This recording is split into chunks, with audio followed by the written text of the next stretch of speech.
Images that say nothing but preparation of America's pastime, and the images that paint the picture for plenty of downtime. The emotional roller coaster of ups and downs. Traveling and representing your Phillies from ballpark to beautiful ballpark around the baseball circuit, but realizing you're not in the cozy confines where Phillies fans call home. The experience of eating delicious ballpark treats, while others try and steal your joy. Big swings, big power, and big offensive production that brings the crowd to their feet, instead of the big swing that leaves you lost and brokenhearted. All season long, every foul ball could lead to a wonderful moment of a lifetime, or the moment when you are reminded why you are watching from the stands. When all the off-season work and diligent planning comes to fruition, and when all the planning was missing one very important part. The moment that sends everyone home happy with one swing, opposed to the moment the other dugout reaches victory at your expense. Good or bad, happy or sad, they are the experiences of a 6-month baseball journey. And the 134th season of Phillies baseball awaits us.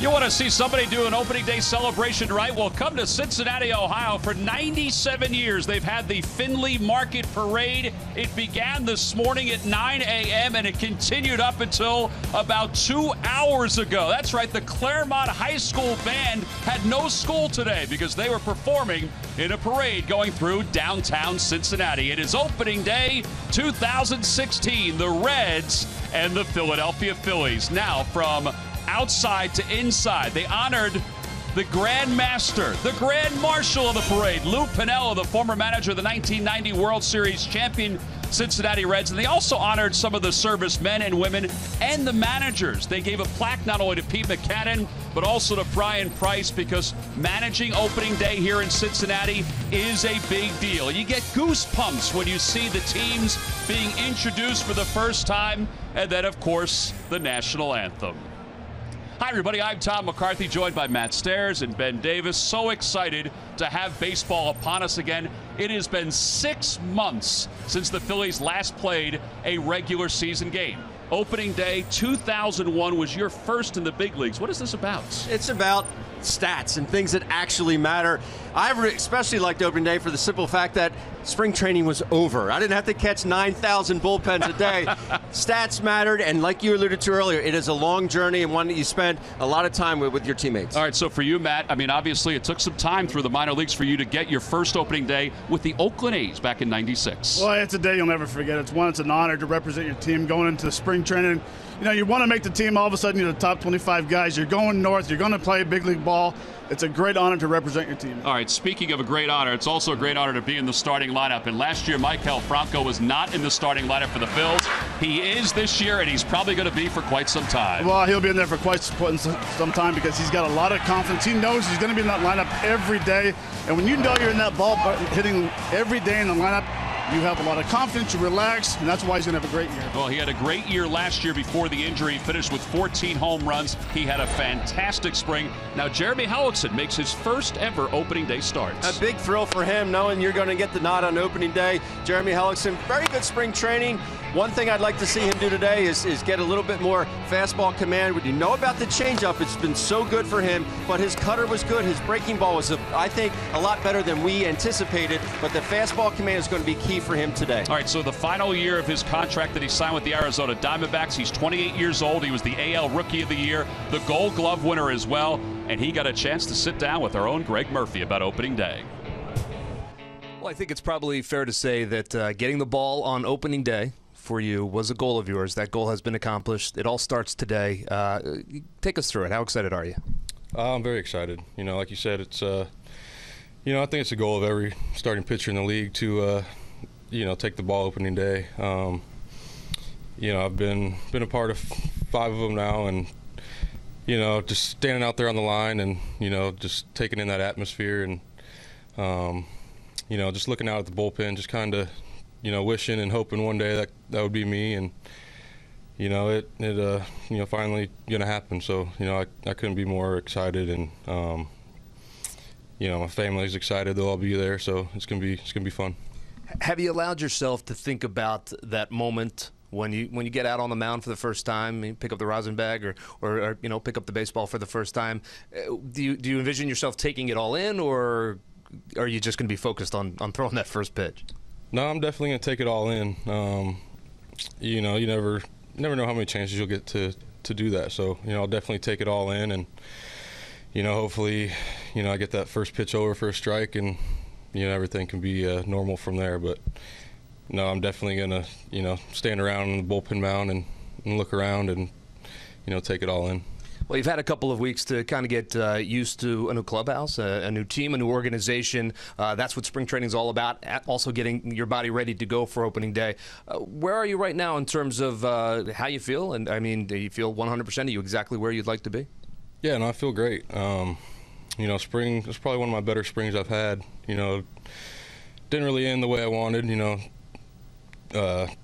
walk home or single, but I definitely felt really good, and excited to get out there. Everybody wants to know about this clubhouse because there are a lot of new faces, yours included. You've gotten a chance to be around these guys now. We're pretty clear on who the men are going to be in that clubhouse. How would you describe it, and how has everybody kind of come together at this point? It's a great group of guys. It's a fun group, and there's so much talent and upside in there. Guys that got a year of experience last year. They're only going to be better this year. And then, some of the guys that, have that upside to get that experience this year. I definitely think we're going to surprise some people, and, I'm happy to be a part of this group and this team. You use the word experience, and that is a word that we've talked about a lot this year. You were brought here specifically because you have experience. You've been there before. Are you comfortable with that leadership role in this clubhouse? Yeah, I am. I came up with a group of guys that, I could, David and James and, even Wade Davis over there, they kind of just, I remember, the questions I asked them and, how helpful they were for me, my first couple of years. So just trying to bring that over here, and, it's really easy. I mean, all these young guys are, so mature and, just ready to get out there and prove themselves. So it's been easy. Well, it all starts right now. Good luck to you today. Thank you very much. Tom, back upstairs. All right, Murph, thank you very much. Yep, it all starts right now. It'll be Hellickson against Iglesias, the starting pitchers for today's ball game. The Phils and the Reds, the lineups at first pitch when we return to Cincinnati.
Raisel Iglesias. Let's take a look at the Phillies lineup. It's brought to you by Xfinity. Xfinity X1 will change the way you experience TV. Hernandez, and Howard, Carlos Ruiz, and Cedric Hunter, who has made the Phillies opening day roster and is starting out in left field. Peter Borges bats seventh, Freddie Galvis eighth, and Jeremy Hellickson will bat ninth. And they will face the right-hander Raisel Iglesias, who last year came up and pitched for the Reds was 3-7 with a 4.15 ERA. And here he is, just several years from defecting from Cuba. He is the starting pitcher today, Ben, for the Cincinnati Reds. Yeah, 26-year-old Raisel Iglesias kind of reminds you of El Duque. For those who remember, of pitched for the Yankees. He's a 4-pitch pitcher, fastball, slider, change, and he'll throw from any angle. And he had a very good ERA here at Great American Ballpark. 2016 season is underway, and Cesar Hernandez fouls the first pitch back. Forget about the butterflies. He's hacking at pitch number 1. Cesar had a good spring. Last year hit 272. Pete McCannon told us last week he would be the leadoff hitter to start. Next pitch is inside. It's 1 ball and 1 strike. He spent 35 games as the leadoff hitter in 2015. Hit 239. Out towards center field. That's pretty well struck. Hamilton's got great speed. Going back. It's over his head and a 1-hop over the wall. And Cesar Hernandez, who had 20 doubles a season ago, starts 2016 with double number 1. There goes a no-hitter. Well, that's an absolute missile. Nice to see him pick right up from spring training where he was swinging the bat really well. Fastball out over the middle of the plate. I don't care how fast you can run in the outfield. You're not running down the ball hit that hard. Particularly when you play that shallow. Yeah. Hamilton plays pretty shallow. So Cesar's in scoring position. All right, so we talked all spring long about fundamentals, about getting the runner over and then in with less than 2 outs, and the Phillies are presented with that right out of the chute with Odubel Herrera up. Odubel swings at the first pitch and fouls it down the left field line. No balls and 1 strike. It would be nice to move him, but you still don't want to just give yourself up totally. You still want to see maybe you can trade places with Cesar Hernandez out at second base. Instead of just giving yourself up and rolling one over, drive him in. That's a great point. Especially in the first inning. He's already in scoring position. It's usually with 2 strikes is when you back off your swing and then you try to make the contact on the ground to the right side. 0-1 pitch is a broken bat looper down the left field line, and that'll go foul. And it's no balls and 2 strikes. Umpires for this afternoon's ball game. The crew chief is Bill Miller. He's behind home plate. Tony Randazzo's at first. Ryan Knight is at second, and Todd Tischner is around at third.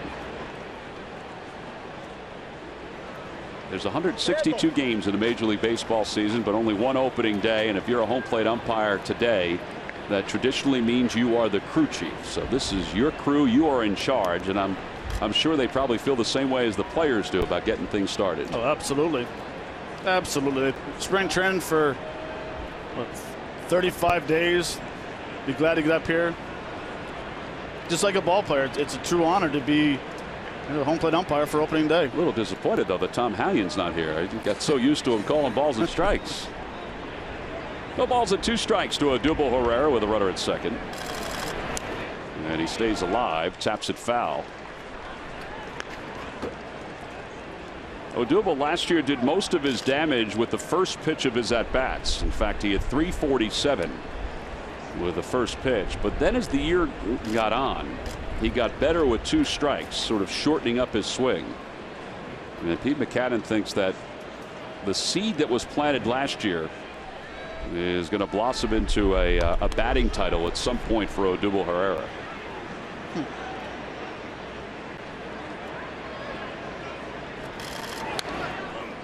Fouls it back, stays alive. And what I like about the at-bats that he had last year that you just alluded to, Tom, was that he was doing it against righties and lefties. There were some tough lefties out on the mound last year, and he just kept fighting and battling.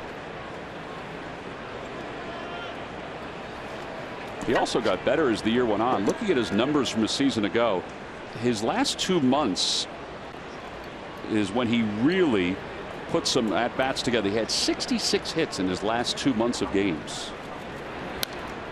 Again, stays alive, fouls another one back. It remains 0-2, and Mesoraco is going to go out and talk to Iglesias. All right, men, it's time for the Nissan keys to the ball game. Well, key number 1, Phillies hitters, same approach as spring training, meaning you get a pitch, you drive it, take your walks, be patient hitters. And Jeremy Hellickson, fastball command. We saw him struggle a little bit in spring training with that fastball. That we know the changeup and the breaking ball was there. Just need to zero in on that heater. Mesoraco went out and had a conversation with Iglesias. They may have switched the signs up a little bit because there have been a number of pitches thrown with the runner at second base. As Odubel's trying to stay alive here and get a run home. And he taps another one foul. Mesoraco can't hang on. Today's Lucky McDonald's Phillies home run jackpot contestant is Hank Martin of Myerstown, PA. Phillies hit a home run in today's ball game, and Big Hank's going to win $100. Good luck, Hank. Boy, it's good to be back.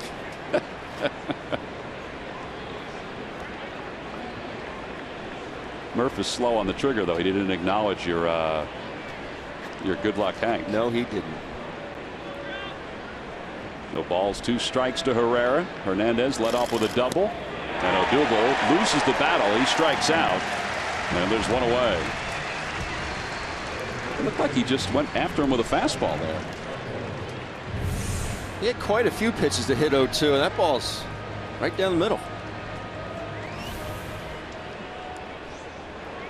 So one away, and here's Maikel Franco. Talked about Franco in the open, coming off a fantastic spring in which he had 9 home runs, 11 counting the 2 games against the Futures, but 9 officially after hitting 14 last year with 50 runs batted in. First pitch is outside, 1 ball, no strikes. The thing I absolutely love is that Maikel Franco he's been swinging the bat really well. It's amazing how many times he goes into a 2-0 count. Because guys are trying to be so careful with the first pitch, throwing it low and away, up and in, whatever it is. Now all of a sudden they got to be really careful with the second pitch.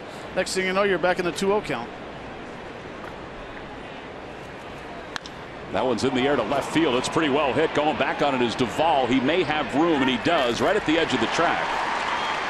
And Hernandez will have to stay at second base. So 2 outs here in the first. As Iglesias is trying to brush aside some butterflies and get through what started out to be a difficult first inning. I think the ball just got in on Maikel just enough where he couldn't drive it out the ballpark.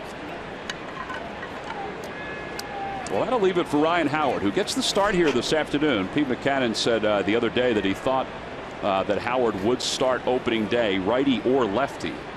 And he said he thinks it's going to be the same when the Phillies return home next Monday. He said out of respect for Ryan and Carlos Ruiz, he felt like they would be in the opening day lineup. And Howard rolls over on the first pitch. Joey Votto's got it, and Iglesias works out of the top of the first inning. So the Phils get a leadoff double and do not score. They leave one in scoring position at the end of the top of the first. The Phillies nothing, and the Reds coming up.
The first, Jeremy Hellickson out on the mound warming up. Let's take a look at the Reds starting lineup.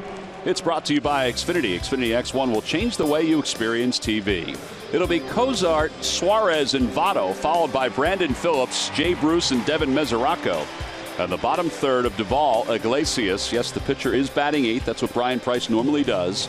And then Billy Hamilton.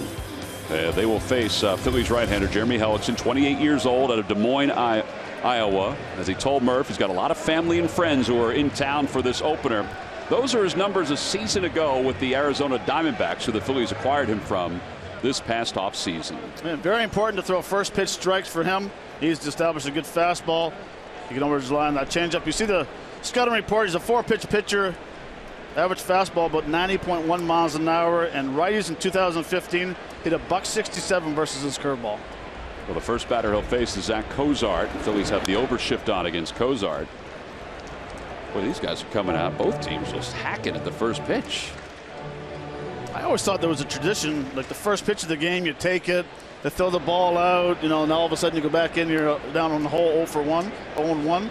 Caesar said, nope, I'm hacking. Matt, this is not your father's baseball anymore. No balls and 1 strike to Cozart. But you're right. That usually is a tradition. Yeah, it's usually the stat you take, throw it out, here we go. Game on. Well, there's the overshift we were talking about with the Phillies. We saw them do that during spring training, and they will from time to time, particularly with right-handers up. It's a little different than what we're used to seeing with 3 infielders on the left side. And Cozart shoots it down the right field line. It's a fair ball going to the corner. Borges gets to it quickly, but Cozart's going to pull into second base. And he has a leadoff double here in the bottom of the first. So each team trades leadoff doubles in their half of the first. The Phillies were not able to get Hernandez home. And let's see what the Reds do in the bottom of the first.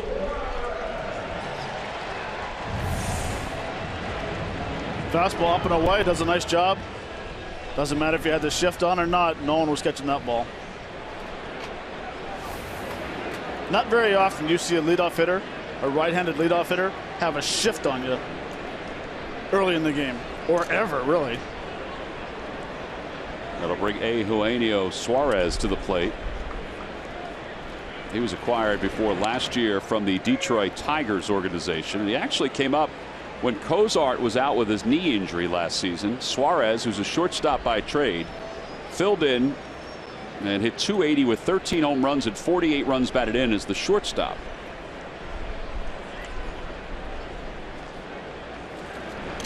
But when the Reds traded Todd Frazier to the Chicago White Sox, that opened up a void over at third, and Suarez, who's only played 10 games during his professional career as a third baseman, Brian Price gave him a call and said, hey man, we want you to play the hot corner.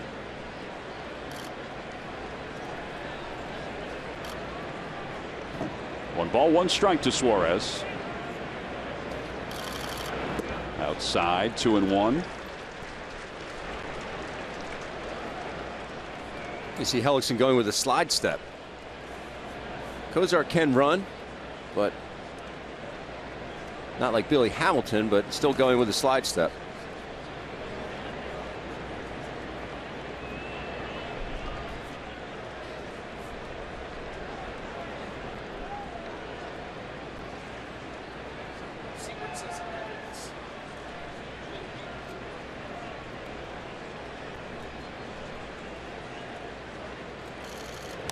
Over to the left side, Cozart's going to travel over to third. The ball is not hit all that hard, and the ball is off the glove of Ryan Howard, and Cozart's coming home, and he will score. That should be an E3.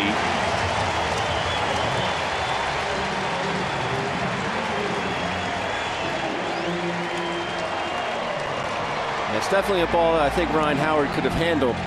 But give Cozart credit. That's a very good read off the bat to be able just to get to third base. Take a look here. You see Freddie coming up and firing. I would think that would be. Yeah, they have scored an E3. Sometimes Ryan gets into this habit where he tries to catch the ball two-handed. And I think sometimes that gets him into an awkward spot, and it looked like it got him into an awkward spot there. he sometimes he does try to catch the ball with two hands, but the key for a first baseman is that front foot has to go towards the ball where it's coming from, and Ryan kind of steps in the bucket, so now all of a sudden your stretch is a little shorter, and which causes you to hit the ball off the end of the glove. So no RBI for Suarez, but the Reds take a 1-0 lead here at the bottom of the first. Joey Votto, who last year had 143 walks, which was tops in the National League, and a .459 on-base percentage, which was seconds. It's amazing. The fact that it was .459 or the fact that he was second? That he was second. And the walks. Which I don't think Cincinnati is real happy with, because there's a lot of times he gets in a hitter's count, he doesn't swing, and all of a sudden he does walk after a bit. You're hitting third. I love the walks, but playing in a small ballpark, you need to open up your zone a little bit and start driving the ball. Being a three-hole hitter and being such a good hitter that Joey Votto is. Yeah, you saw where he is among active hitters as far as his average goes at .311, fifth in baseball. Chops that one foul. He's a hard-hitting Canuck, eh, Matt? It's something that Joey Votto does that you don't see a lot of players do anymore, is how much he chokes up on the bat. Very tight to the plate, but he really gets off that bottom of the bat.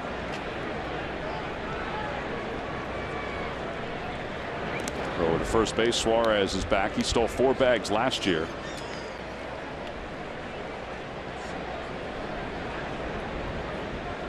And also the thing about Joey Votto is that with fastballs thrown inside, he doesn't try to put the ball in play, he tries to foul him off. Takes a little different swing, he'll drop the barrel. You don't want to teach it, but it works for him though. Pulls it foul again. It remains no balls and 2 strikes.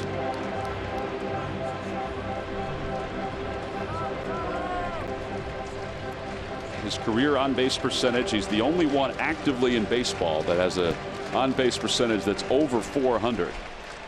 Miguel Cabrera kind of slacked off last year, so he fell under 400. And it's well over 400. Yeah. I mean, 423.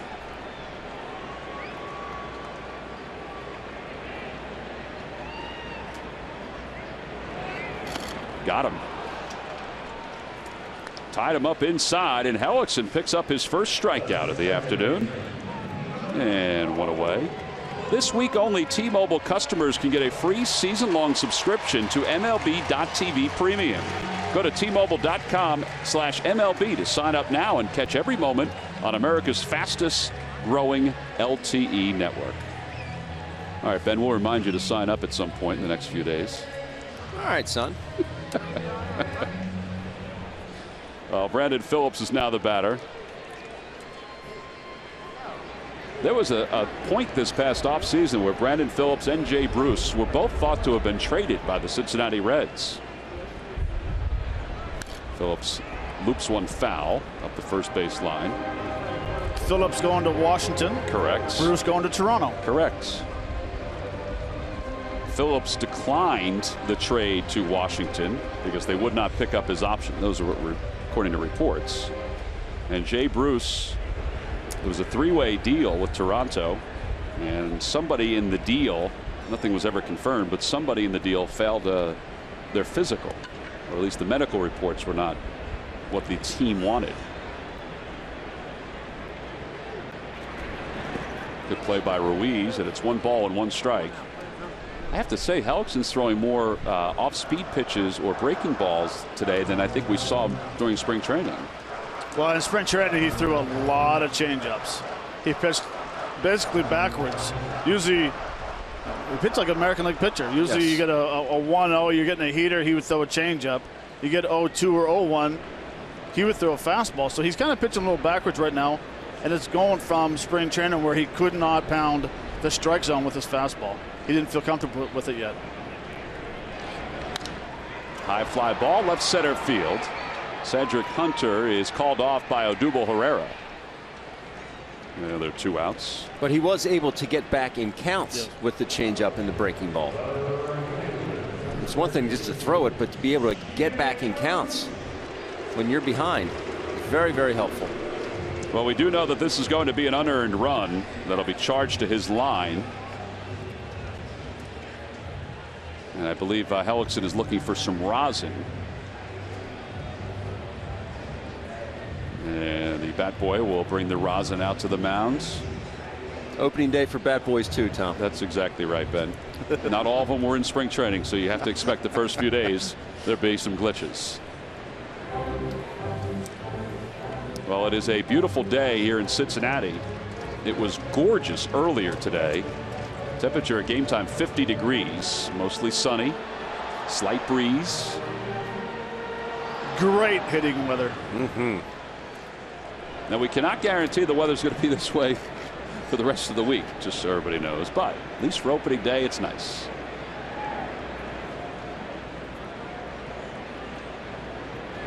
Jay Bruce takes down low, 1 ball, no strikes. Phillies have the shift on for Jay Bruce. They have Maikel Franco on the right side, although it's Cesar Hernandez. Bruce does have 13 home runs career against the Phils, to go along with 10 doubles. Swing and a miss, a little late on that fastball, and it's 1 ball and 1 strike. There is career numbers against the Phillies.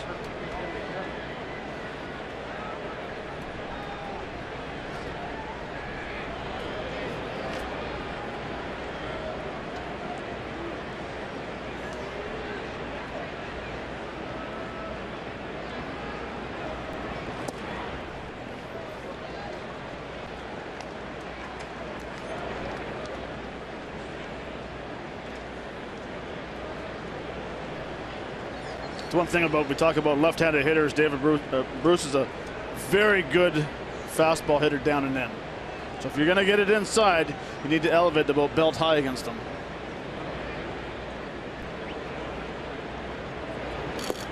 Throws a changeup down and away, and it's 3 balls and 1 strike. He's got Devin Mesoraco on deck. And Jay Bruce is as good as well. David Bruce is a good hockey player. He's a buddy of mine. I knew where you were going with that. I knew there had to be a connection somewhere.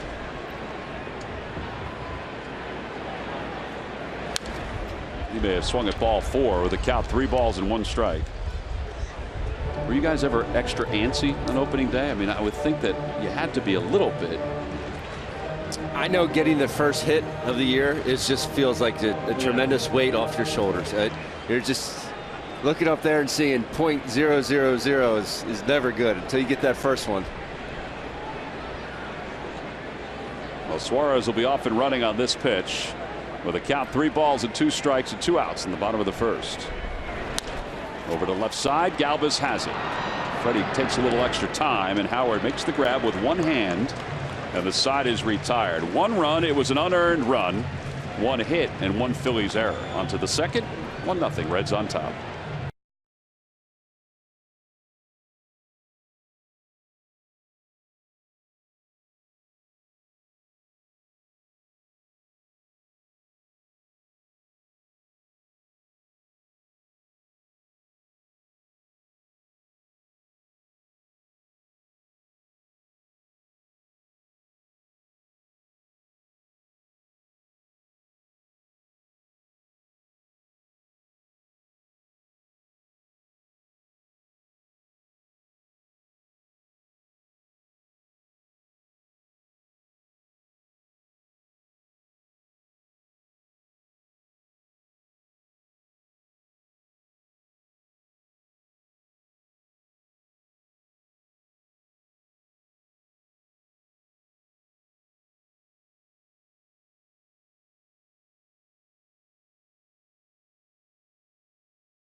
for the home opener, brought to you by Nemours. It'll be Monday, April 11th at 3:05 when the Phillies take on the San Diego Padres. All fans coming to the ballpark that day will receive that cap right there. Get your tickets by going to Phillies.com. Hope everybody back home is enjoying opening day as Carlos Ruiz leads it off and he takes outside.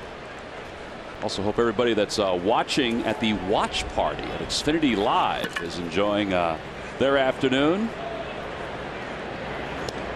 2-0 to Ruiz. Sarge is there. Make sure that everybody keeps the hors d'oeuvres away from Sarge. Tommy Green is there. Wheels. Wheels is there. Wheels, just watch Sarge. As Carlos lines one to left field, that's going to drop in for a base hit. Milt Thompson is there as well. So hope everybody's enjoying themselves at that watch party. Speaking of watching, Murph, you've been watching these young guys this entire spring. It's pretty interesting to see this roster filled with young players. You know what, Tom? You're absolutely right, and that is the subject of our Coors Light Cold Hard Fact, brought to you by Clean, Crisp Coors Light. 5 rookies have found their way onto the 25-man roster for the Phillies opening day roster. That's the most in the National League.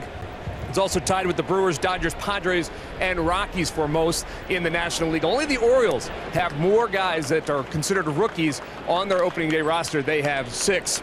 Of course, the opening day roster was set on Sunday. 12 pitchers, 2 catchers, 7 infielders, and 4 outfielders. 3 lefties all coming out of the bullpen. And how about this, guys? 16 new players from opening day a year ago, including 11 of the 12 pitchers. That is amazing, guys.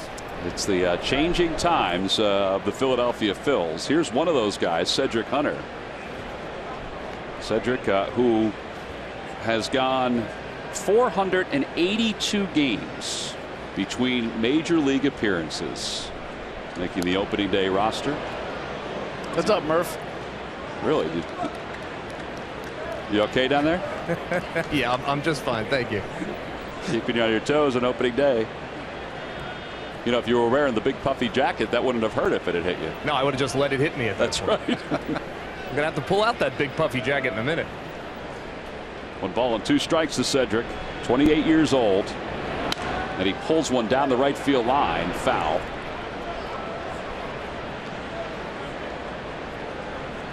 Well, we wondered what number Cedric would wear. He was wearing number 64 during the spring when he hit .262 with 3 home runs. His major league number is number 21.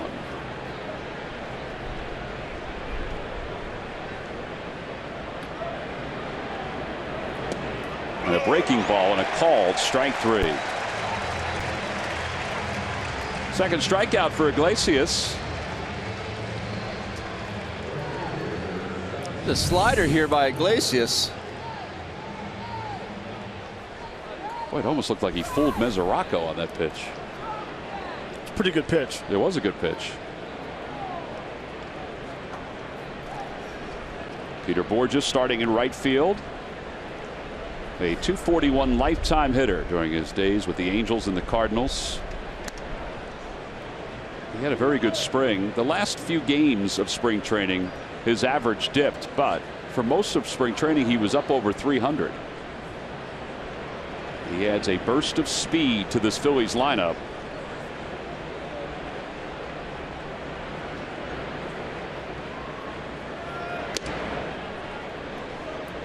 I believe he's the fastest on the team. I really do. I think he is the fastest runner the Phillies have. He can motor. Well, there's the fastest guy on the field, Billy Hamilton. You know, it's funny you said that. It's got to be either Borges or Cesar Hernandez, right? All I can say is if he hits the ball in the gap, Chooch better get on his horse. He may catch it. He might get caught by second base or a little bit around second. Well, the Phillies have added some speed with not only Borges but also Tyler Goodell, who's on the opening day roster. Borges fouls it away. 2 balls, 1 strike. You see Iglesias drop down a little bit on that heater. Well, you mentioned the comparisons to El Duque. It's no coincidence that he's wearing number 26. Jeremy Hellickson, who was the only guy on the Phillies roster that saw Iglesias in person last year, said the same thing you said, Ben. He referenced El Duque. 2-2.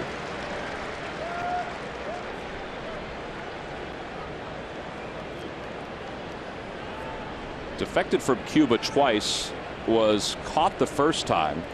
The second time he was able to establish residency in Haiti. They went through a major league tryout in Mexico before signing the 7-year deal with the Reds. 3 balls, 2 strikes.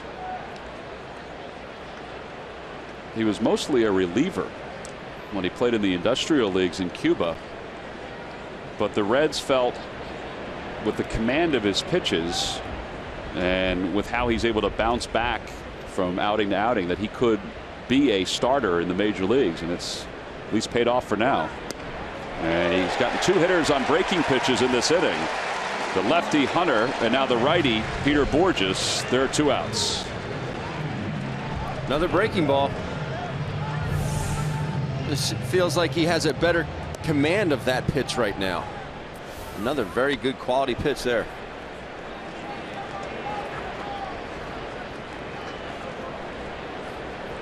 2 away. Freddie Galvis stands in. Galvis last year hit .263, 7 homers, 50 runs batted in.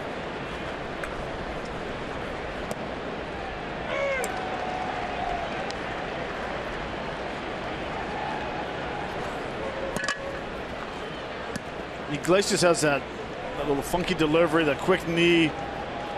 It seems like the ball gets on you a lot quicker than it actually does. We've seen him top out at 91, 92 right there. But the ball explodes out of his hand. And now all of a sudden, now you got to try to think, okay, is he going to be thrown out of his ear?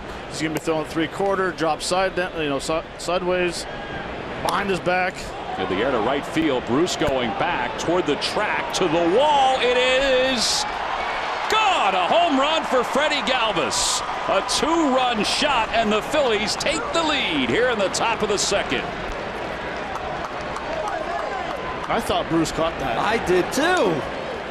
I really did. Well, the way he went up and then looked down at his glove. The exact reason spring training does not what, Matt? Doesn't mean anything. Well, Hank Martin of Myerstown, it meant something to you because you just won $100 thanks to the McDonald's home run jackpot. Way to go, Hank. I think the other part of it, too, is that Bruce got up so high over that short wall. Yeah. The only problem is he was about 4 seconds too late at jumping. Well, that is true after looking at the replay, Matt. Here's Jeremy Hellickson on the outside corner, 1 ball, 1 strike. All right, so the Phils erased the 1-run deficit. They hit a ton of home runs during spring training, and they hit their first home run of the regular season here in the second. 1-2 to Hellickson. And it clears Jeremy Hellickson. You know, if Freddie would have made it out there, then Jeremy would have been leading off. This is nice to get him out of the way. And it was a 2-out home run. Just like they did in the spring training, a lot of 2-out knocks for base hits, for RBIs.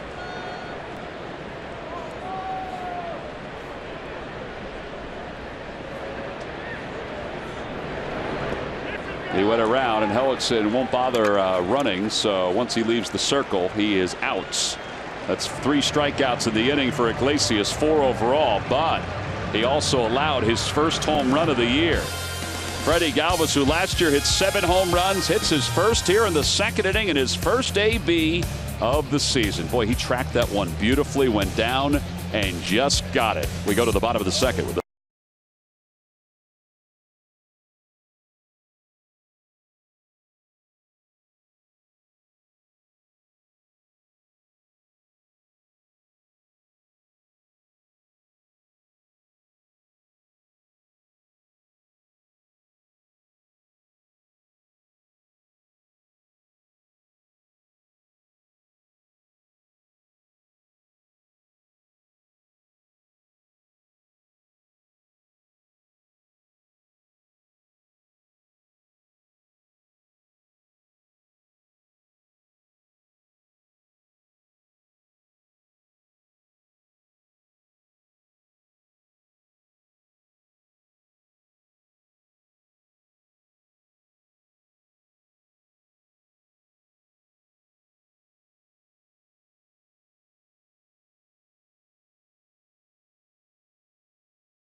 Phillies sports news. The Phillies opener here in Cincinnati. Allen Iverson inducted into the Basketball Hall of Fame. Villanova's eyeing the national championship tonight. And Doug Peterson coaches his first practice with the Eagles. Watch Sportsnet Central tonight at 10 and midnight only on CSN.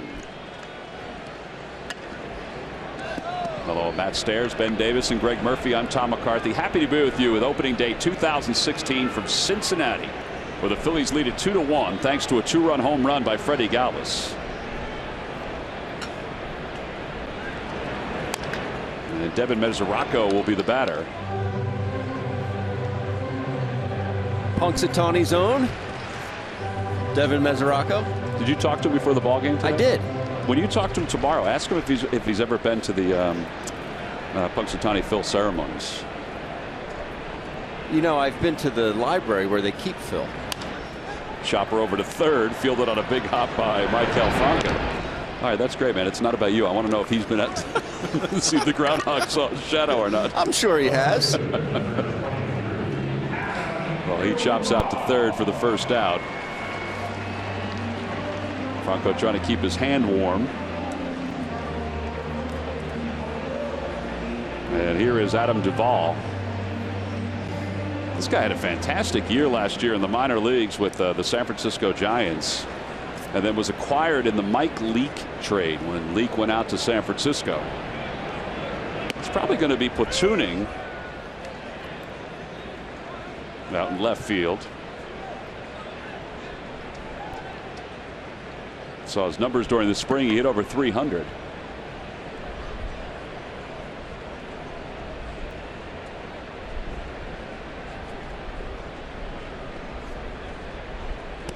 Down low, 1 ball, 1 strike.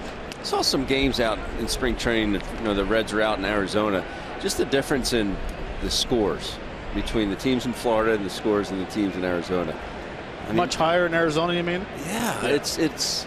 You know, I spent most of my camps in Arizona, but it just seems like I know the ball does travel.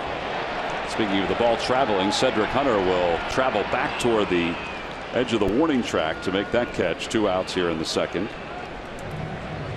I think the biggest thing from Arizona and Florida is the wind. Yeah. There's no wind in Arizona. Florida, you have no idea which way it's going. The only and the other thing too is there's the rare occasion, which was 3 years ago. We were talking to Mark Stowe, who's the visiting clubhouse attendant here in Cincinnati 3 years ago, where they had all that snow in Arizona. That was the only time that could hamper spring training. Iglesias batting 8th, takes a strike at the knees. It's 0-1. I was with one of my 13 teams, I can't remember, during spring training, and we woke up in Arizona to snow. Take it about 3 hours later, we were playing again, but. And you thought you were back in New Brunswick. Oh, time to find a skidoo.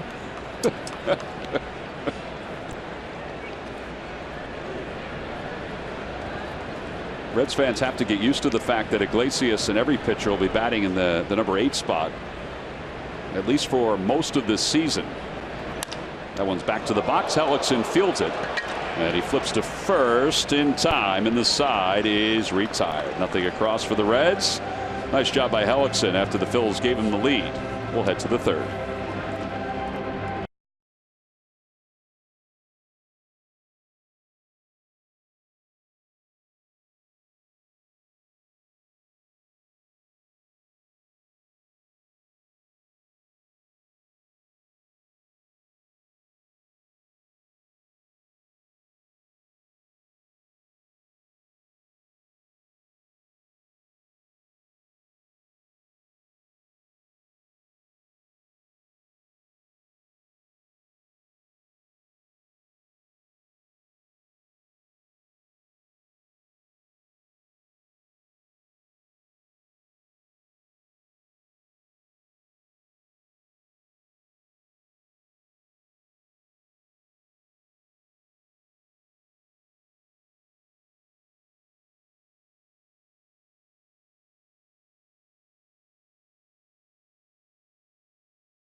Question. Log on to Phillies.com. Go to the fans section for all the information, and please submit your answer on the subject line.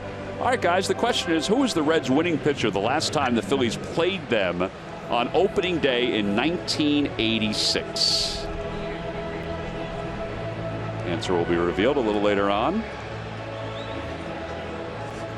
I think they give us an easy one to break us in. I think we're going to start the season off 0-1. 0-1. Well, 1986? Yeah. Ben's brother Glenn is probably home watching, so he'll be able to help him out.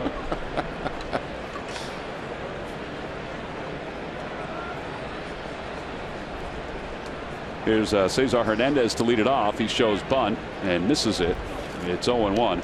I kind of like that idea from Cesar. I mean, I know he had a double the last time up, but I think that he can add to his arsenal if he bunts for base hits a little bit more. Oh, I would agree. If anything, it has your infielders moving around. And a line drive, base hit into left field, so he's 2 for 2. Nothing like looking over the scoreboard and seeing 1.000. Well, and now you have a slugging percentage of 2,000. He has the bragging rights being 2 for 2. Freddie Galvis has the first bomb of the year, 2 RBIs. He has the bragging rights. What a way to start the season. And trust me, you know those characters are having fun with each other right now. Oh, Yes, I would they think are. so. You don't think Freddie didn't yell over to Mike Counsell, hey, son, that's how you do it. Or I got one on you. Yeah. Today's game is also available in Spanish. Just use the SAP button on your television or change the language through the menu on your cable box. See.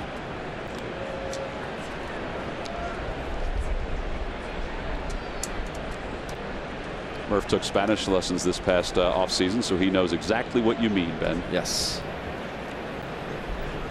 So funny to hear Murph and Scott talk about their homework assignments for Spanish class.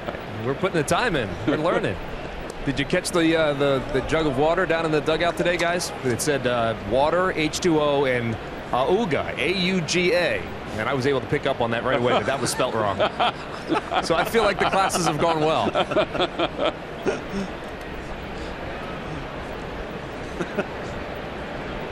At some point, we'll have Murph use his Spanish voice as well on the telecast.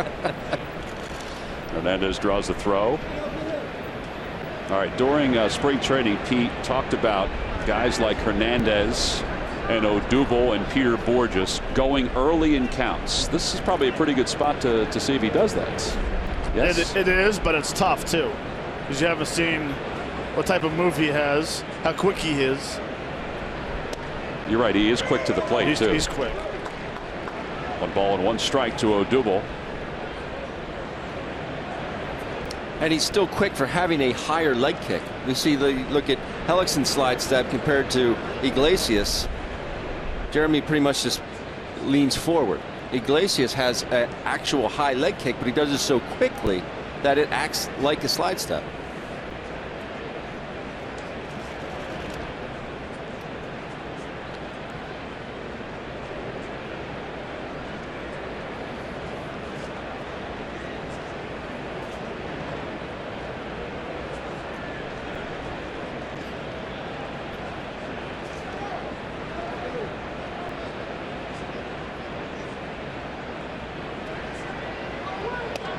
On the inside corner, and it's 1-2. Take a look at Iglesias' delivery. See, he has that leg kick, but it is very quick. He really does emulate El Duque. Oh, yeah.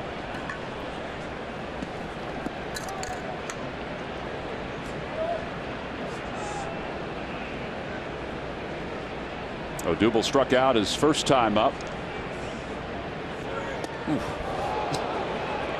And out of the way of that one, it's 2 balls and 2 strikes. You know, we sit here and we watch all the hitters all the time. Spring training, starting the season, and Odubel's the one guy, when he has a couple of days off, you notice that his timing is off probably worse than anyone else, because he has that little leg kick.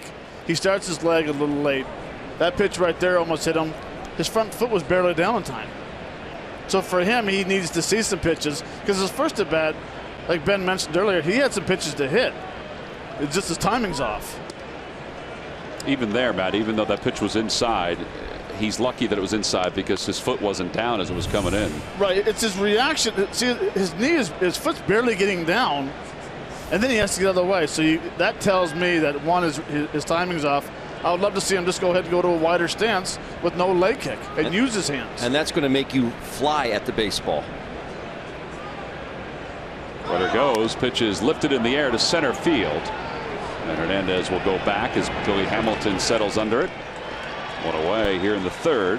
So what that makes that 92-mile-an-hour fastball look like it's 98. And moving even more. Yes. But he's such a good hitter that probably with that swing there, now he'll be back locked in again. Well, here's Franco. Franco flied out to the track in left field his only time up. He's 0 for 1. See his numbers across the board last year before Jeremy Hellickson ended his season by hitting him in the wrist. On the inside corner.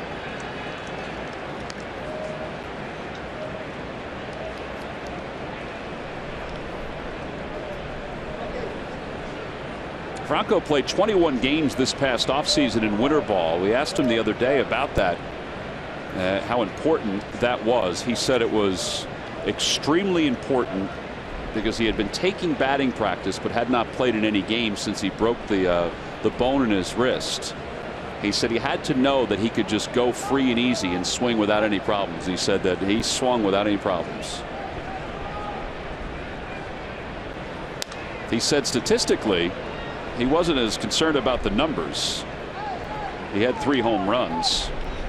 He said he just wanted to know that he can just let it loose and not have any ill effects from the broken bone in his wrist. Well, that's the biggest thing is you want to go down there and, yeah, if you succeed, you're happy with it. But it's just a matter of knowing if I get a fastball inside and I can turn on it or get through it pain-free. Stays alive with the count 0-2. Fouls it back over the screen.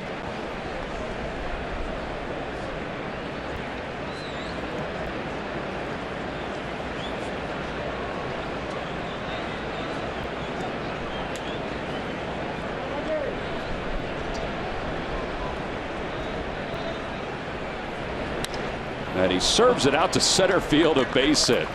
Everything was out when open except his hands were back and he was able to make some contacts. And that puts runners on first and second. Now the Phillies will celebrate the Phanatic's birthday on Sunday, April 17th when they take on the Washington Nationals. All kids 14 and under will receive the Phanatic Flare Hair Visor. Tickets can be purchased like everything else by going to Phillies.com. Tom, you broke that swing down perfect. I did. I mean, that was legit. Come on. Blind squirrel. The butt wasn't in it, but the heart was. And that is paraphrasing what I said, but that is exactly what I said. That's another example of what you hit with. You hit with your hands. Exactly. As long as you keep those things back, you can do some damage. Ryan Howard grounded out his first time up.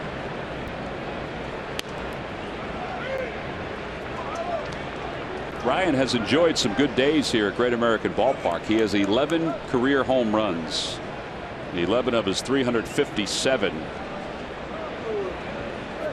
including one day when he came out of his sickbed and hit a home run as a pinch hitter and then hit one later on in extra innings. It's a good day. That ball comes back. It's 0-2. A little two-seamer that ran back. Matt and I were talking before the game. I never played here. I played at the old Riverfront Stadium, but Matt was talking about how great a place this is to hit. It's ridiculous. I thought I saw you down by the cage, Ben, even though you were in a suit and tie, ready to grab a bat.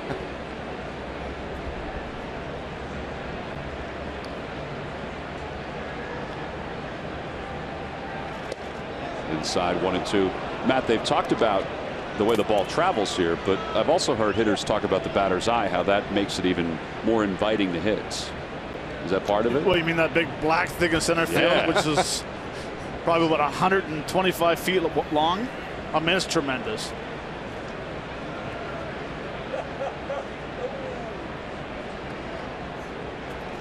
Swing and a miss. Strikeout number 5 for Iglesias. Yeah, there are 2 outs for Carlos Ruiz.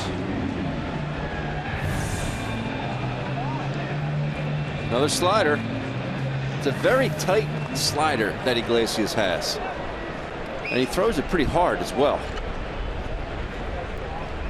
Yeah, and in about 4 years, he'll throw a 65-mile-an-hour looping curveball, too. If he follows the lines of El Duque.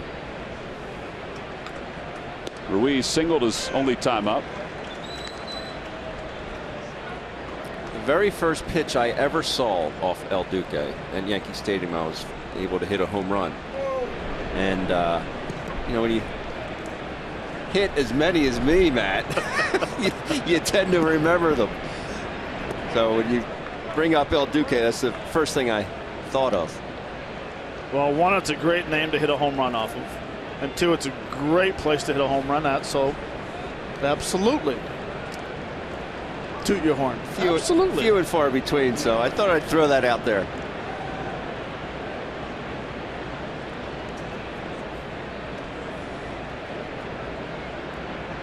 Was it a bomb? It was a good one. The inside corner with a slider, and it's 1-2. I as well have El Duque in the book. Yeah. Yep. Tom? I do not. Murph, do you have El Duque in the book? Not yet. I'm working on it. He is playing softball, I think, today. It'd be about my only chance.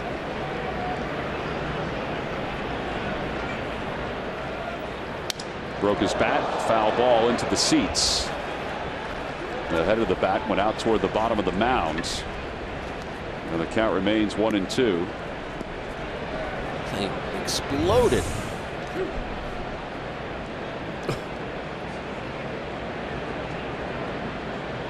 Backup slider. It was. Didn't look like he hit it that far down off the handle, did it, Matt? Well, nowadays with the way the bats are made, especially those maple. yeah, if you don't square it right in the middle of the sweet spot.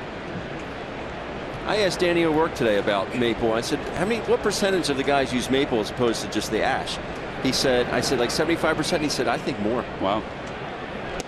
Way outside, 2-2.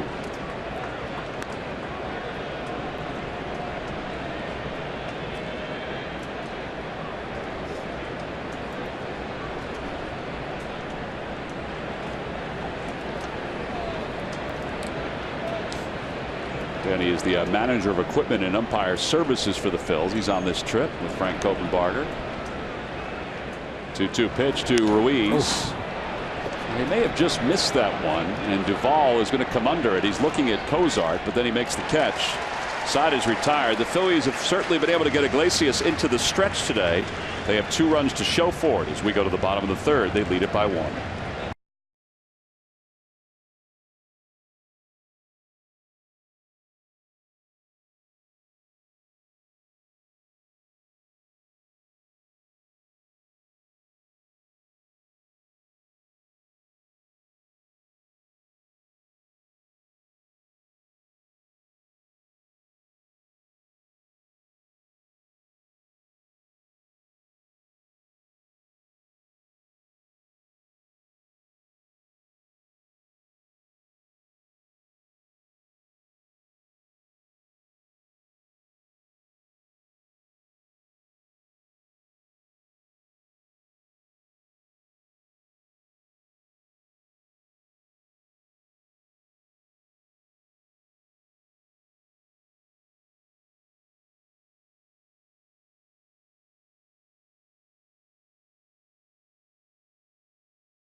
Phillies baseball is brought to you by Jefferson. Call 1-800-JEFF now or visit jefferson.edu.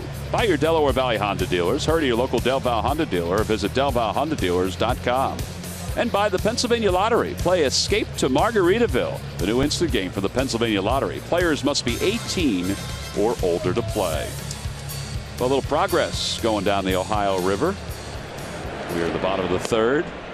Phillies lead it 2-1. Billy Hamilton will lead it off. No, he is not the leadoff hitter in this lineup. He's actually the number 9 batter, who hit .226 last year, had 4 home runs, 28 RBIs, and before shoulder injury shelled him. He had 57 stolen bases. So I guess this is the reason why you have the pitcher hit 8th and the position player hitting 9th. Now you're leading off an inning. 9-1-2. You got 2 leadoff hitters and you're 2-hole hitter. Well, I guess that's part of the thought, is that curveball somehow missed. It's 2-1. You know, Brian Price, his theory is a lot like Tony La Russa's theory, that if you have your best hitters at the top of your order, when the pitcher's batting 9th, if you have a position like this, they're going to get up with nobody on a lot of times. 2-2. So that being said, if Joey Votto's your best hitter, right, wouldn't you want your best hitters, say, in the 1-2 slot? Yes, I would say that, but I was just telling you what Brian Price was thinking as Hamilton strikes out. And there's one away. You look at some of the numbers during the course of time. It used to happen back some years ago that the pitcher would bat other than the number 9 spot. When Babe Ruth was playing, or we're talking Babe Ruth. Well, I'm saying the history. We had more home runs one year than in the whole team combined in the league. Right. So then, as baseball moved on, there were some managers like Casey Stengel and Lou Boudreau. They would bat the pitcher somewhere other than 9th. Then in the 60s and 70s, it only happened 5 times where the pitcher would bat somewhere other than the number 9 spot. In the 80s, it didn't happen at all. The pitcher always batted 9th. Never, not one game did the pitcher bat anywhere but 9th. And then in 1998, it started happening more often. And then Tony La Russa, by the time he was done, he did it 423 times as Cozart serves one into right field for a base hit. A 1-out single. So he's 2 for 2.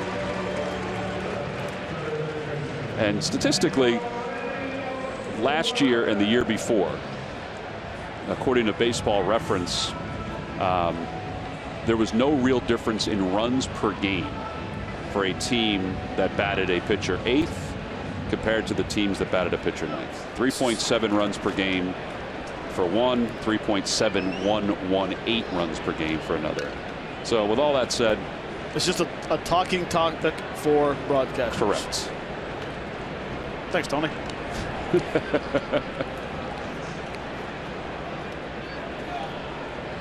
Eugenio Suarez, who reached on the error by Ryan Howard his first time up for the second time.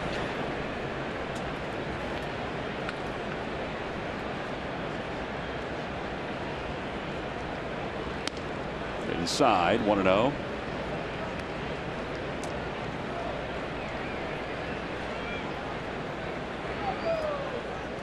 Ben, you were right on about Hellickson's slide step. Mm-hmm. It is quick. It is.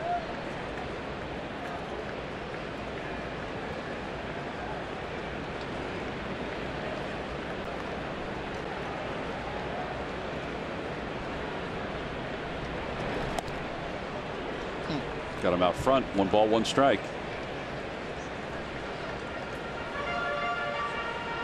And as a hitter, when you step in the batter's box and you know that Jeremy Hellickson has a very quick move to home with a runner on first base, you feel like you have to cheat a little bit. So you start going a little earlier.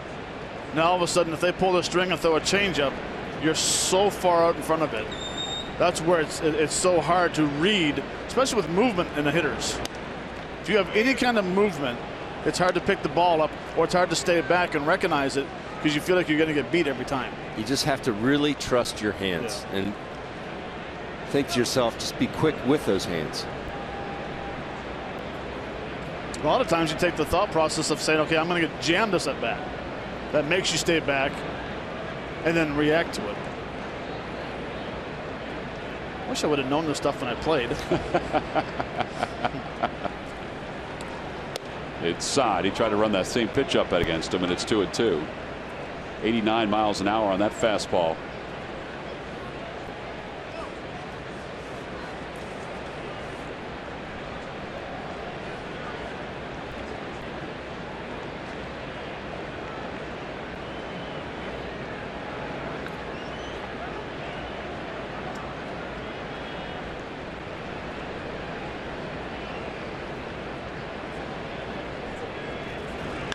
Out towards short. That should be 2. Nice play by Galvis on a tough hop. 6-4-3 double play. And the side is retired. No runs, 1 hit, and nobody left. Well, this was a nasty hop for Freddie Galvis, and he was able to watch it all the way into his glove. Great feed to Hernandez, and Hellickson is through the first 3 innings.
Galvis home run here in the top of the 4th inning. And Cedric Hunter will lead it off. He struck out his only time up. Takes outside, 1 ball and no strikes. So he struck out his first at bat. The infield played him straight up. Now all of a sudden he goes into the second at bat and he has a shift on him. Maybe it was that foul ball that he hit down the right field line. If I recall in spring training, he did a very nice job of staying on off-speed pitches and hitting the ball to left field for base hits. But that's the pitch that you talked about that he's going to have to continue to adjust to. Yes. You know, we know he can hit the fastball, but it's the breaking pitches that he'll have to adjust exactly. to. I don't know if anyone's ready for a 2-0 breaking ball. Well, that's true too. Especially with that location. Yeah. Because he almost is like a Tony Phillips. The late Tony Phillips, you know, the way he hits. A lot of movement in his hand. He attacks the ball. Up the third base line, that'll go foul. A good rep there. Yeah, that number definitely looks a little bit better than the offensive lineman. I thought maybe he'd keep the offensive lineman just because he had a spring that allowed him to make the team. Good point. But if he was given the option, he probably was like, oh yeah, I'll take 21. Had a play.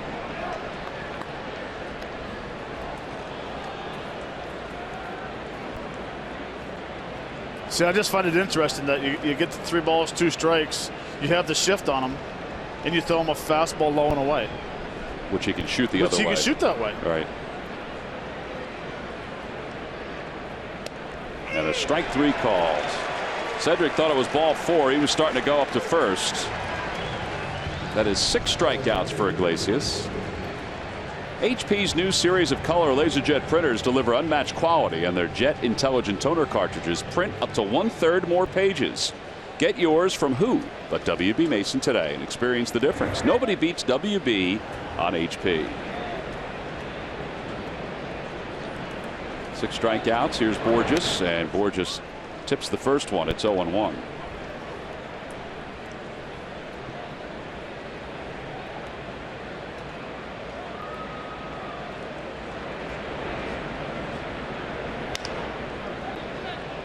Suarez waits for it. 2 outs. And Freddie Galvis is coming up. Well, Freddie, last time up, he brought the lumber. Brought to you by Yellowwood brand pressure treated pine. Brought the wood all right. Change up down and in. Just like the reach of Bruce and right field. 2-run shot and bragging rights. Speaking of bragging, my buddy Matt Armentano actually got the home run ball out there. And he's bragging a little bit right now. There is Galvis again, and he takes on the inside corner. It's 0-1. This is where you'd love to see Freddie hit a line drive to left field.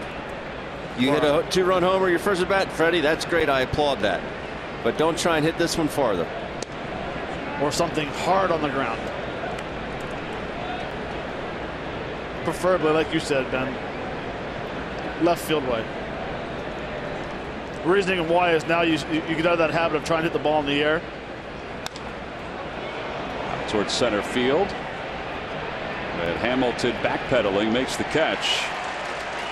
Side is retired. The Phillies go down in order for the first time here this afternoon. So we've completed 3.5 on opening day 2016, and the Phillies have a 2-1 lead.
At the beginning of the broadcast, if you want to see a city do opening day right, you got to come to Cincinnati. What a day it was here today. I don't know about you guys, but I woke up about the crack of 10:30, and I looked outside my hotel room, and in Fountain Square across from our hotel, it was packed with Reds fans already. They had a concert going on. They had an autograph session. And then, of course, at 12 o'clock, the parade starts that you're seeing right there, the Findlay Market Parade. The first one was back in 1891, and they've done it for 97 consecutive years. So 97 consecutive years they've had this parade on opening day. Lou Piniella was the master, the grand marshal today, of course, with the team here in 1990. So what an amazing day for Reds fans, and really a terrific way to kick off the baseball season. It was a lot of fun just to be on the outside and kind of watching the fans celebrate baseball back in Cincinnati again. Well, it's funny because we have not, or at least I haven't been here for an opening day, and for years, this was Major League Baseball's traditional opener in Cincinnati. And because of national television, that changed. There were 3 games yesterday in other cities. But this was, considered a holiday in Cincinnati. And if you saw this city, everything was shut down because everybody was at the parade. Yeah, schools were closed. A lot of schools were closed. You mentioned that. How about this? This is the 140th time that Cincinnati has started the baseball season at home with a home game on the home opener. 140 times. Talk about tradition in baseball. The Cincinnati Reds certainly have. Well, and I thought it was. I thought one of the stories, just looking at the history of openers here in Cincinnati, I thought that the history of it was interesting. The reason Cincinnati always hosted the first National League game is because they were considered one of the southern cities in the National League for so long. And the Washington Senators were considered the southern city in the American League. So they would be the American League opener all the time. It is a shame that that tradition is not continued, but we all understand that with today's world and the dollars that are spent for national television rights, that if you are not a championship team like the Mets or the Royals this year, or even the Pirates and the Cardinals, the Blue Jays who won the American League East last year, they were all part of the opening day of baseball yesterday. But it was Sparky Anderson who termed it a holiday in Cincinnati back in the 70s, and ever since then it basically has become a holiday.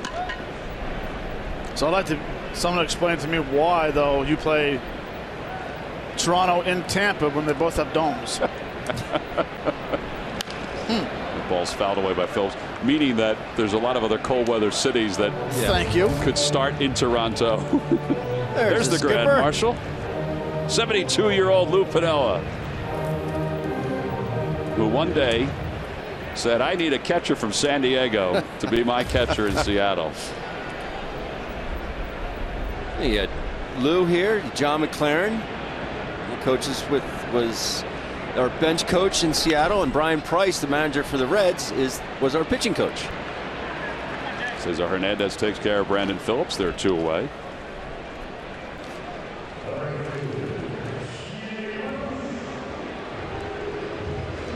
Well, the Phillies and the Reds together on opening day. The Reds are 4-3 in the previous 7 games. The last time they faced each other here in Cincinnati was '86. Who pitched that game? I'm not going to tell you who pitched that game. I can tell you who threw for the Phillies for sure. Jay Bruce will be the batter, and Bruce bunts to the left side, anticipated well by Hellickson, who better hurry the throw, and he does. And the side is retired. Nothing across for Cincinnati. We'll talk more about the shifts against left-handers at some point as this game moves on, because it's been very interesting these first couple of days.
and Raisel Iglesias will face Jeremy Hellickson.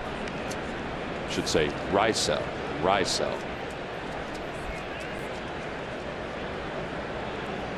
Hellickson struck out his first time up, one of 6 strikeouts for Iglesias. Bill Miller has a very nice pitcher's strike zone today. And I'm not saying there's anything wrong with it, but he is really giving the corners. It's not right. As long as you're consistent. It's supposed to be a hitter's umpire, not a pitcher's umpire. And Hellickson serves one into right center field. That'll be a base hit. Hamilton will cut it off, and Jeremy will hold up at first. Yeah, the man did hit .220 last year. Lifetime .213 hitter. What's nice that he's just not an out. You have some pitchers that are just, let's be honest, they're pathetic at home plate. I mean, he's not an out. Obviously, with that swing, go down and get that breaking ball. We're not going to put that list of guys you think that are pathetic up on the screen right now. Cesar Hernandez takes a strike. It's 0-1. Because for some, that might be fighting words. Time is called. Jeremy's going to put his jacket on.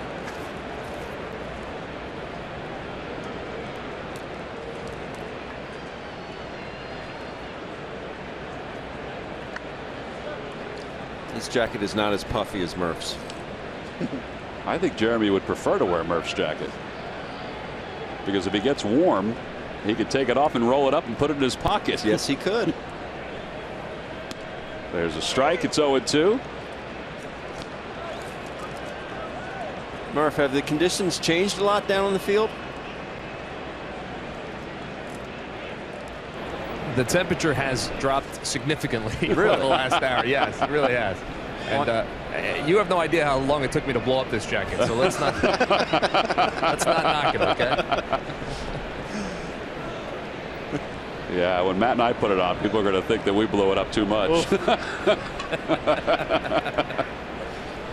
1 ball and 2 strikes to Cesar, who's 2 for 2. Checks his swing. They appeal. No swing. This is Todd Tishner. It's 2 balls, 2 strikes. Amazing the pace and how drastically it changes when someone gets on base for Raisel Iglesias.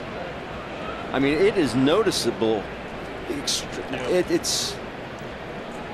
something. Off the hands, out toward left. Duvall is there. Nope, he's not going to hit 1,000 for the year. No, he's not. And Hellickson goes back to first. Guys, have you ever seen this before where guys warm up in between innings like this? I have not. I looked out there. I said, what is he doing? So who was the closer for Baltimore at one time? The Latino. Benitez? Not Armando Benitez? Yes, Benitez. Did he used to do that? I've seen it before. I think, I don't want to say equating him to El Duque, but I think El Duque used to do that at times. Now, the theories are the longer he throws, the easier it is to stretch his arm out. Is that what it is? Maybe it just, once you get back toeing the slab, maybe it just seems like it's that much closer. Herrera is struck out. He's also flied to center. 1 ball and 1 strike. Phillies have had a base runner in every inning but the 4th here this afternoon.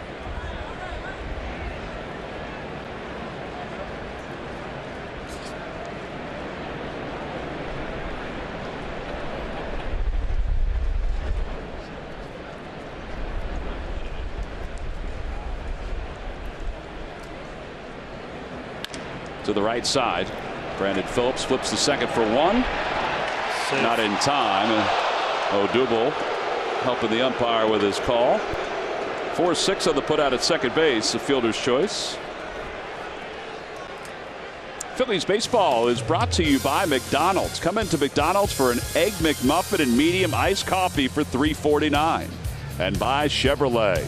Visit your local dealer at ChevyDealer.com.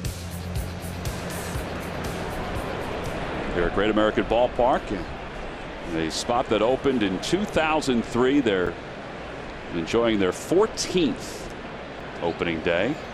Brian Price Had someone from his staff go to the phones to see if Odubel did indeed beat that throw over to first. He did. Odubel told us that he beat it. That's exactly right.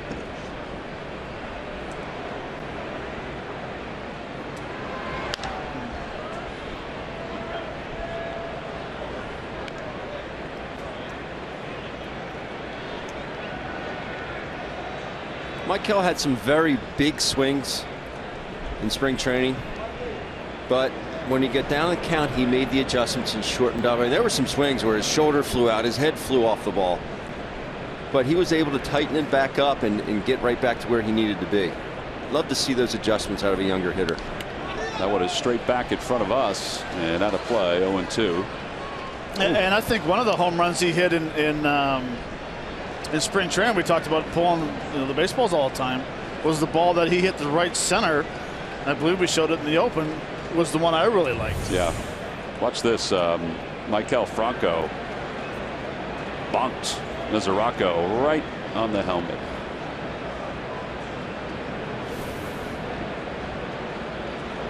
Athletic trainer for the Reds coming out to make sure he's okay.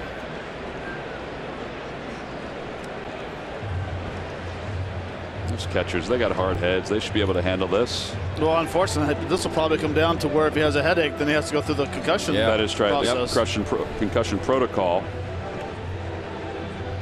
Steve Bauman is the athletic trainer for the Reds, and he's out with Brian Price. Got in between his mask and his helmet.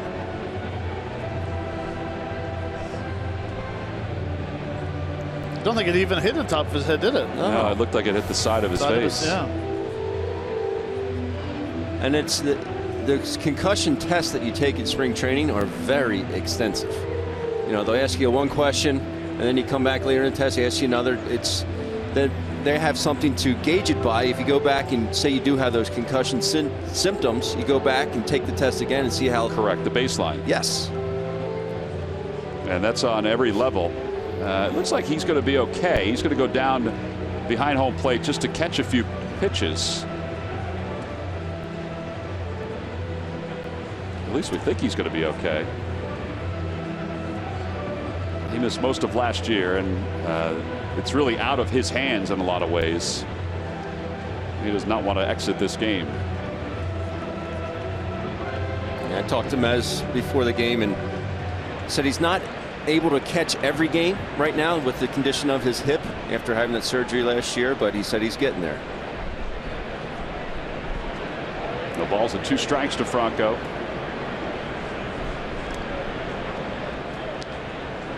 Great time to try to steal right here.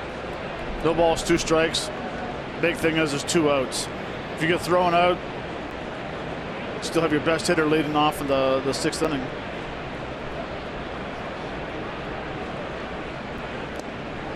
And Franco strikes out, and the side is retired. Iglesias through 5 innings this afternoon has 7 strikeouts. He allows another hit. We'll go to the bottom of the 5th with the Phils up 1.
Citizens Bank minor league reports. We saw some of these guys during the course of spring training, including Dave Lundquist, who is the new pitching coach at Lehigh Valley. Steve Schrank, who's been in the Phillies organization, as has Aaron Foltz as a player and as a coach. They are the new pitching coaches in Reading and Clearwater as we get set for the minor league seasons to get underway. Citizens Bank. The next time you have a question about money, don't keep it to yourself.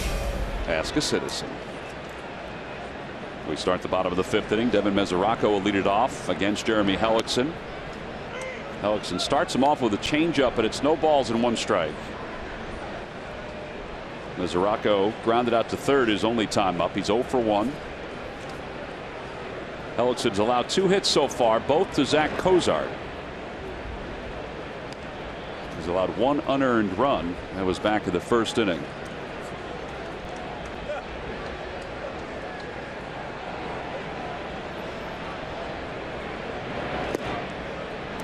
Two and 1.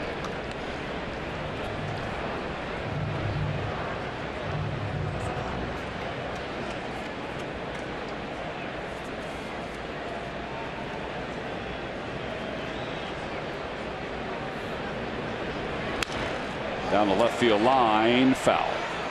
And it's even now 2 balls and 2 strikes. I would have to say that this is one of the easiest ballparks to play outfield in, I would think, because there's really no nooks and crannies. You look at it, it's pretty, I mean, it's pretty basic all the way around. There's nothing comparatively. You look at Pittsburgh's outfield, and they have all kinds of stuff going on out there. Do you like it better than Riverfront Stadium? Yeah. This being your first visit. This is my first time here. Yeah. Riverfront was a good place to hit, though. Oh, I guess it was. 3 balls and 2 strikes to Mesoraco. And he pops it up, foul, and out of play.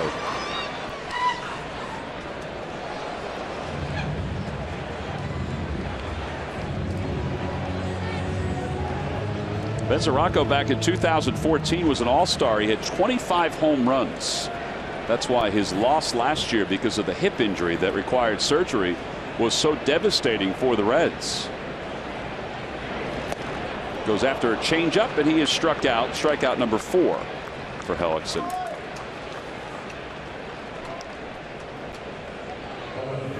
And 1 away for Adam Duvall. MLB.TV Premium, the #1 live streaming sports service, delivers everything you have come to expect and more. Watch every out-of-market game live in HD on over 400 supported devices. Includes a free subscription to At-Bat Premium, the #1 app for live baseball. Blackout and other restrictions do apply. Visit MLB.TV for details. If you had that app yesterday, you could have seen Francisco Liriano strike out 10 for the Pirates and their victory over the Cardinals, or Chris Archer in the loss to the Jays strike out 12.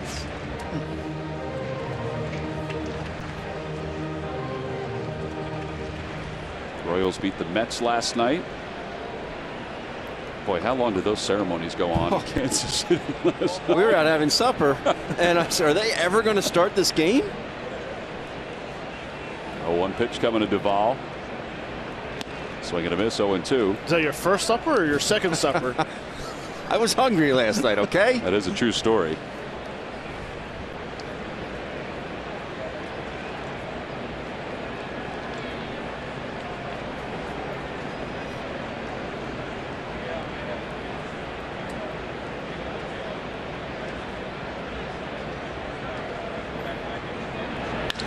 Over toward the hole, and Galvis gets in front of it. And there are 2 outs. Ever since he dropped that throw in the 1st inning, Ryan Howard has been very different with the way he's stretching for the throws. He's stretching the way he should be stretching. You know, he's gotten into this bad habit over the last handful of years, catching it with 2 hands. Like any other habit, it's hard to break yourself of it. He worked hard at it this spring with Larry Boa, but we've seen it. He's a little more demonstrative when he's stretching on some of these throws. It enables you to stretch out farther as opposed to just using 2 hands. You can really get out there. And now these are all basic plays. Yes. That was a basic play that he dropped in the first inning too. A 1 pitch to Iglesias. Curveball, and it's 0-2. Good hook there. Last year, when Hellickson got 2 strikes, his out pitch, and this is, I think, kind of surprising, was the fastball.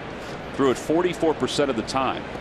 I would have thought it would have been that pitch right there, or the changeup, because it's a curveball that he throws that he had when he came up to the big leagues when he won the American League Rookie of the Year, but refined thanks to James Shields. And James Shields has very good off-speed pitches, whether it be the curveball or the changeup. Great changeup. Breaking ball and a call. Strike 3. 5 strikeouts for Hellickson, who's retired 7 consecutive hitters. It's his second straight 1-2-3 inning. So it's a knee buckler against the pitcher. And he gets through the 5th. We'll head to the 6th with the Phils on top by 1.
Philly of the week is coming off a terrific rookie campaign a season ago.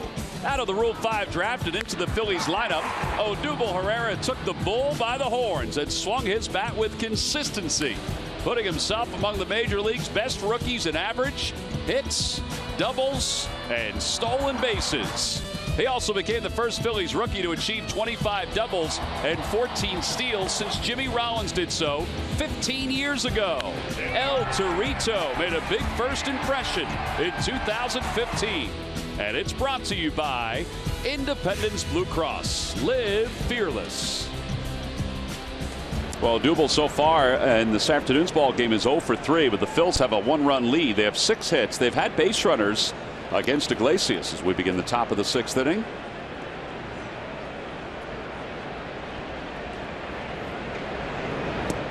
First pitch is swung on and missed. It's 0-1.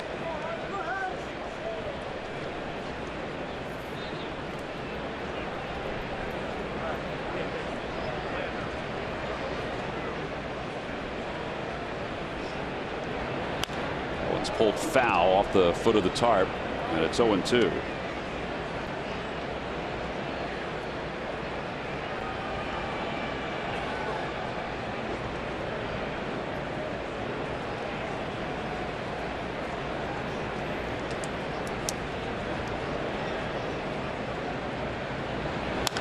In the air to right field, Jay Bruce will make the catch, and 1 away. So Ryan is retired. And Carlos Ruiz, who's 1 for 2, will be the batter.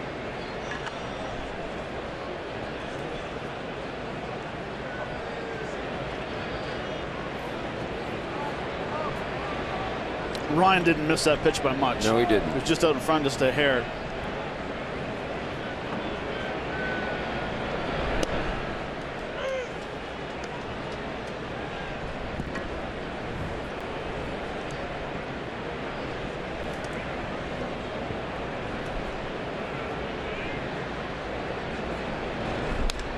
Carlos hooks it down the left field line. On the run is Duvall, and middle of the warning track makes the catch. Well, these last two hitters didn't miss it by much. Yeah, they're 2 out. Cedric Hunter's coming up. Well, Murphy's 0 for 2 today, but this is still a very special day, and I would think it's going to be a special year for Cedric Hunter. Well, certainly. Yeah, I think it's the most compelling story to come out of spring training is the emergence of Cedric Hunter and the fact that he is on this opening day roster. Now, it's not the first time that he has been on an opening day roster. He was a third round pick in 2006 by the Padres. He made their opening day roster in 2011, but he had only 5 plate appearances. He had 1 hit during those plate appearances, and then he was sent back down to the minors. I asked him when in spring training did he start to realize that perhaps he was going to be on this roster. He said never. He said he never allowed himself to believe that until they told him, because he didn't want to jinx it, and that makes sense. Now, I told you he only has 1 hit.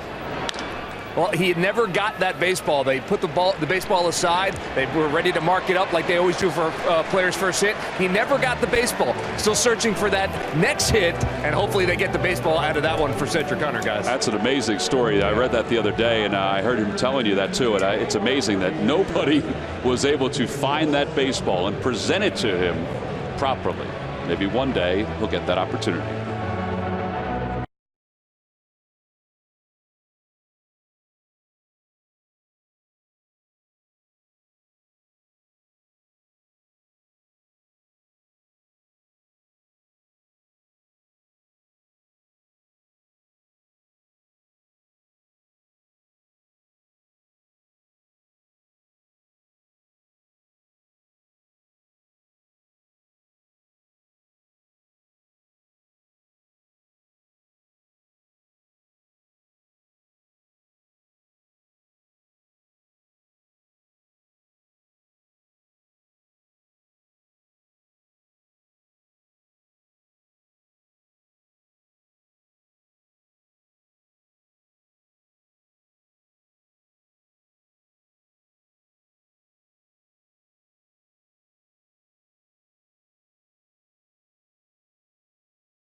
By Toyota. Toyota's hybrid fleet is nothing short of a home run. Visit your local Toyota dealer today. Buy W.B. Mason. You can't go wrong when you buy right. And buy your local Ford stores. It is a sellout here this afternoon in Cincinnati as the Phillies and the Reds open the 2016 season. We move to the bottom of the 6th. And Billy Hamilton shows bunt and takes a strike. Jeremy Hellickson has thrown 65 pitches, 45 strikes, 20 balls. His command has been better than what we even saw in spring training. As that ball is bunted toward the left side, Franco has it, hurries in time. Great communication. Jeremy came off that mound thinking he was going to field that ball. Michael Franco came in knowing that he had the momentum going towards first base. Very good communication. Not that bad of a bunt. Easy play. Right there you can see the communication. Tell him I got it. When somebody like Hamilton is running, perfect communication, you need to have it. Absolutely. You still have to tell yourself as a fielder not to rush, because bottom line is you have to catch the ball first. Well, that's a good point, because if you watch that replay, it was as casual as casual. There was no panic for Franco. Also helps that you have a bazooka attached to your shoulder. Cozart's 2 for 2, and quickly Hellickson is ahead. No balls and 2 strikes.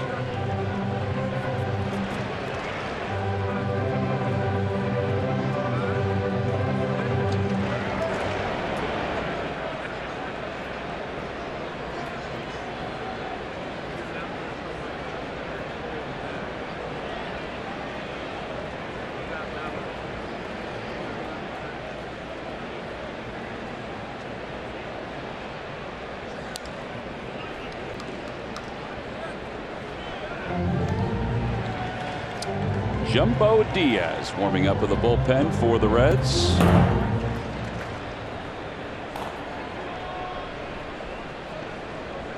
Reds closer this year will be J.J. Hoover, with Aroldis Chapman being sent over to the Yankees.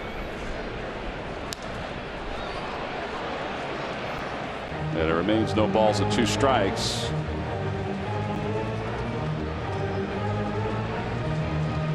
It'll be quite the formidable bullpen that the Yankees have once Chapman comes back from his suspension.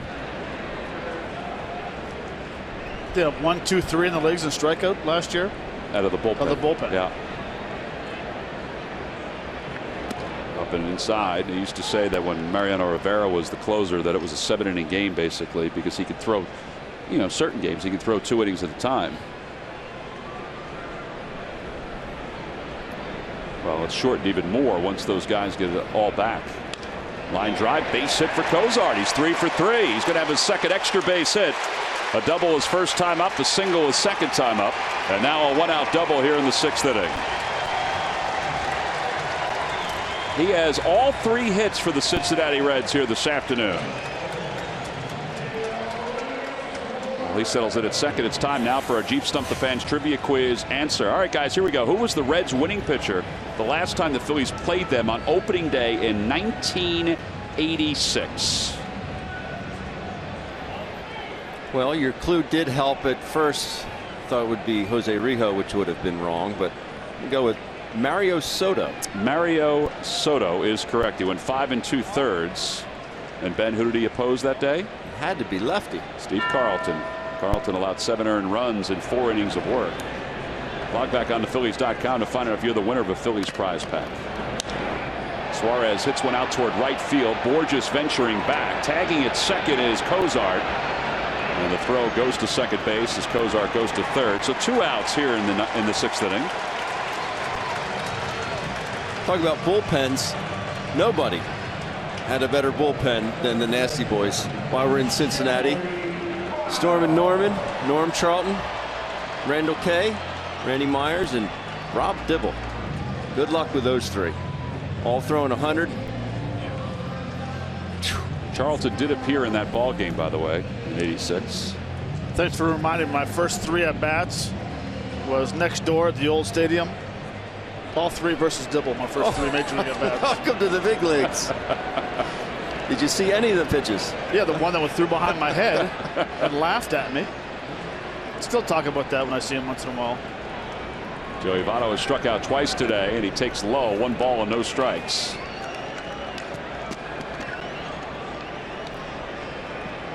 Phillies up 2-1. They scored the 2 runs and the home run by Freddie Galvis in the 2nd. The Reds have 3 hits today, all 3 by the guy over at third base. That's Zach Cozart.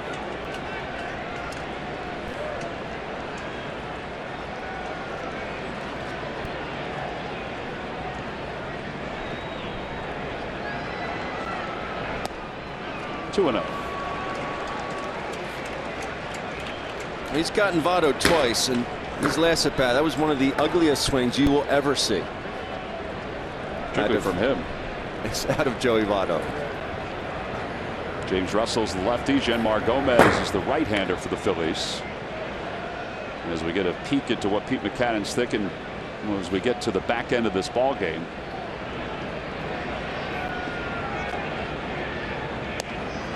Just a bit outside. He tried to backdoor that breaking pitch, and it's 3-0.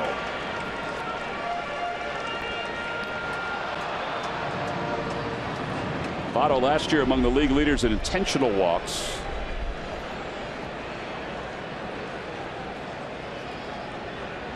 And as we mentioned, first in the league in overall walks with 143. Swinging 3-0. He taps it foul.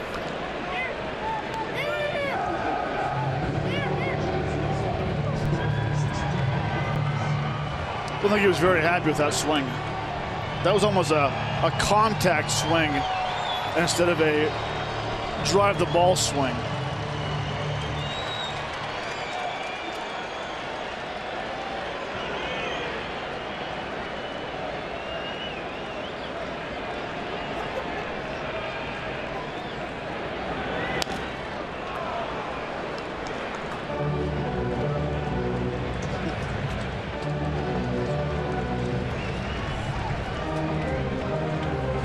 throwing here, Ben? Throw that cutter in again. I was thinking that's the one he got him the last 2 times, right? He's got Cozart over third with 2 men down here in the bottom of the 6th.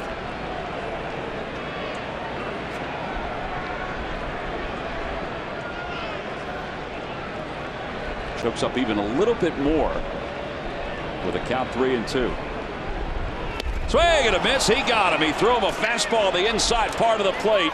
6 strikeouts for Jeremy Hellickson. He's gotten Joey Votto 3 times this afternoon.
This afternoon, 6 innings, and he's allowed 3 hits, all to the leadoff hitter, Zach Cozart, but he's gotten Joey Votto 3 times on strikes. And these are straight right on it. But he has looked good. Again, able to get himself back in counts with all speed pitches.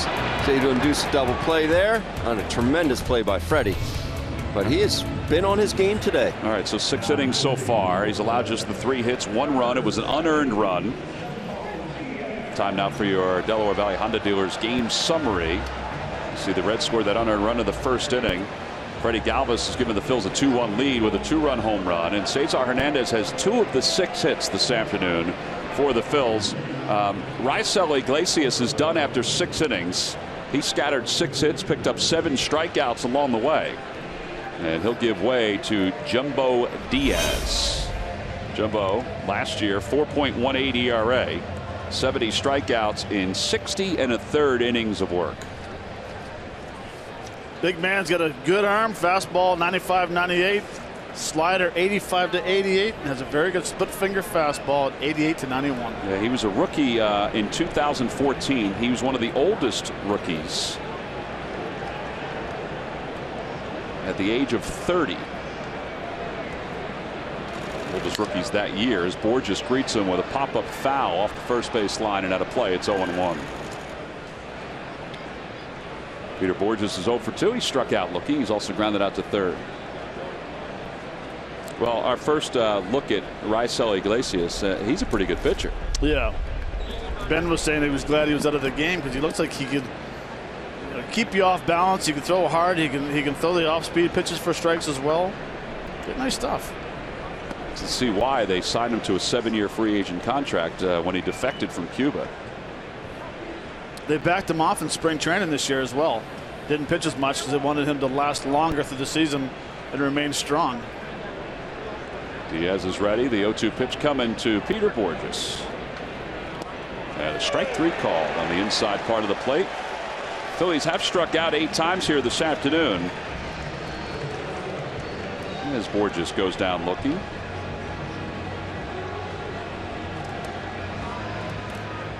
And Freddie Galvis is coming up.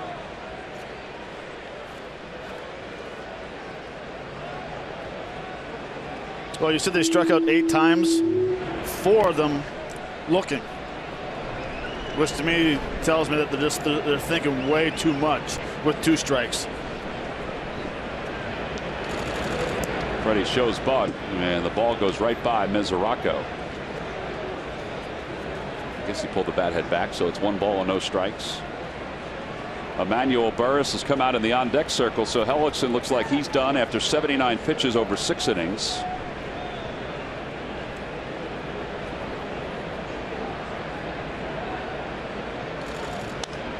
Popped up. Third base line, and the shortstop Cozart makes the catch.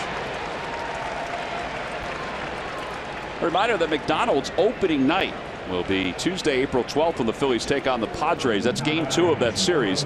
It's also a Hatfield Dollar Dog Night, but fans 15 and older not only get a chance to buy themselves a dollar dog, but they also get the McDonald's opening night t-shirt. Tickets can be purchased anytime by going to Phillies.com.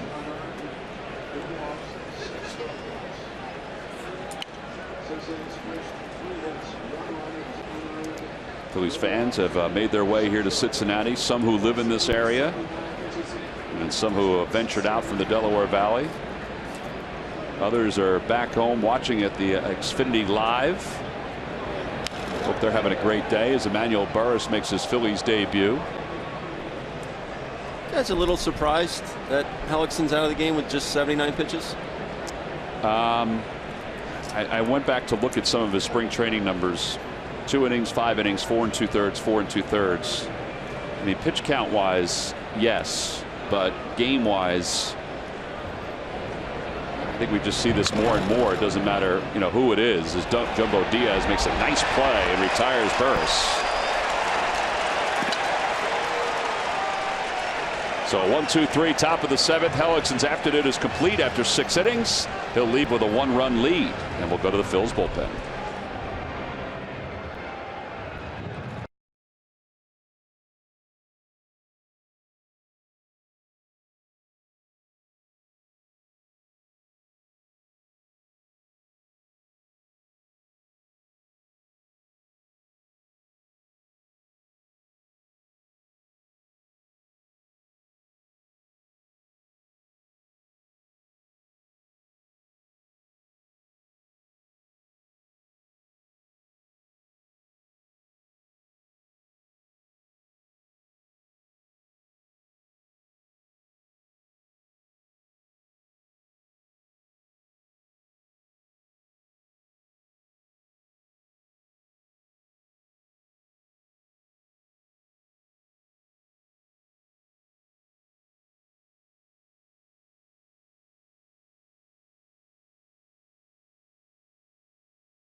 Outstanding through 6.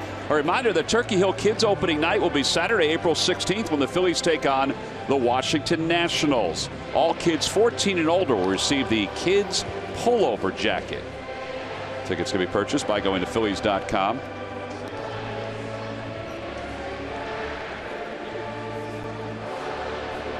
Genmar Gomez in his first appearance this year after going through the entire season last year as a member of the Phillies bullpen. 74 2/3. He had an ERA of 3.01. It was under 3 for a good portion of the year.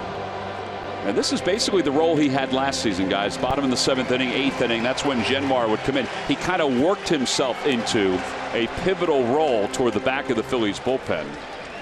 And he's going to be in there for probably 1, possibly 2, if he's quick through this 7th inning. And we were kind of talking during the inning. Ben was asking about Hellickson coming out after 79 pitches. Matt, you brought up an excellent point during the break. Tomorrow's an off day yesterday for a lot of these guys coming out of the bullpen. They haven't, they won't get a chance to work for a few days because of that. Right. Well, and I think that's the biggest thing is that, you don't want these guys sitting around for 3 or 4 days without throwing. So you need to go out, even though he was pretty much, I thought he was dominating besides one hitter. Going out throwing 79 pitches. Right. Smart move, bringing guys in, keeping the bullpen fresh as well. Yeah, I think I agree with you, Ben. I think he could have gone at least another inning. Particularly the way he's been throwing, the way he was commanding the strike zone. And he hasn't had very many strenuous innings. Well, the Phillies bullpen will be asked to get 9 outs. Brandon Phillips will lead it off for the Reds. He's 0 for 2. He swings through the first pitch. It's 0-1. Who will the Phillies closer be if we get to that point? Well, your guess is as good as ours. It's either heads or tails. Yeah. And Pete actually said it'll depend on the matchups, but he does not have anybody in mind, at least that he would want to name as the closer as of now. 0-1 pitch to Phillips. Lays off, and it's 1-1. They do appeal. Tony Randazzo says no swing.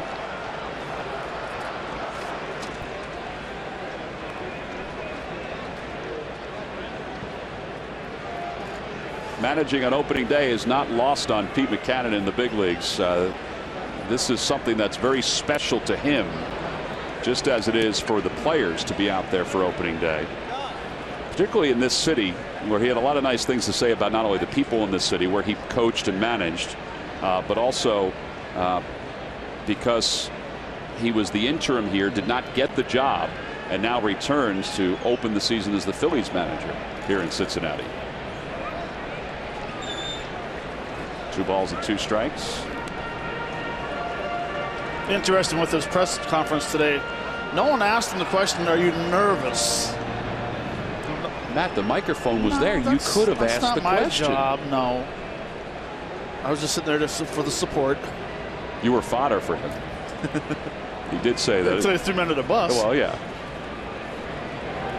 Tapper back toward the mound. Picked up by Ruiz. There have been some ugly swings here today. Ben, it's opening day for the hitters, too. Every time the Phillies retire the opposing team 1, 2, 3, Comcast will make a contribution to Phillies charities. Phillies baseball is brought to you by Xfinity. Xfinity X1 will change the way you experience TV.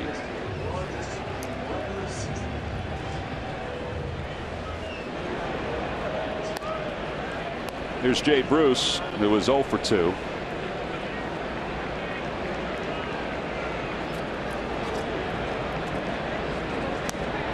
Off-speed pitch, and it's 0-1.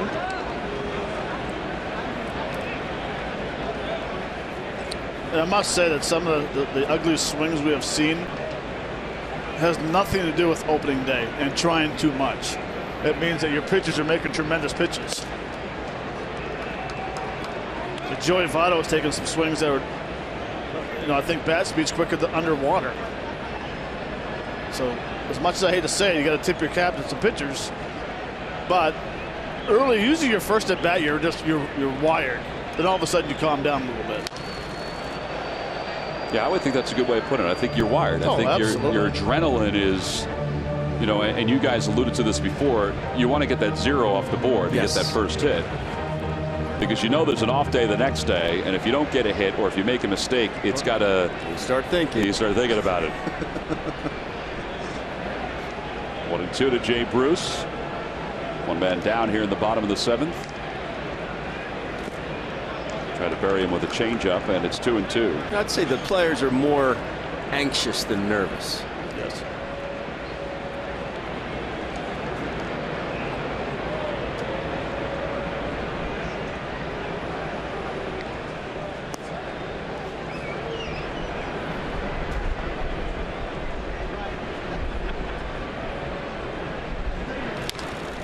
pulled over toward first, a foul ball.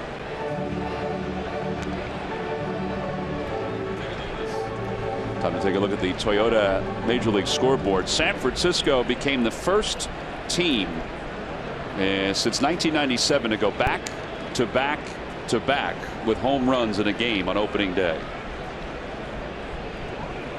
They had 4 home runs backing the pitching of Madison Bumgarner, who didn't need all 4. Just outside, 3-2.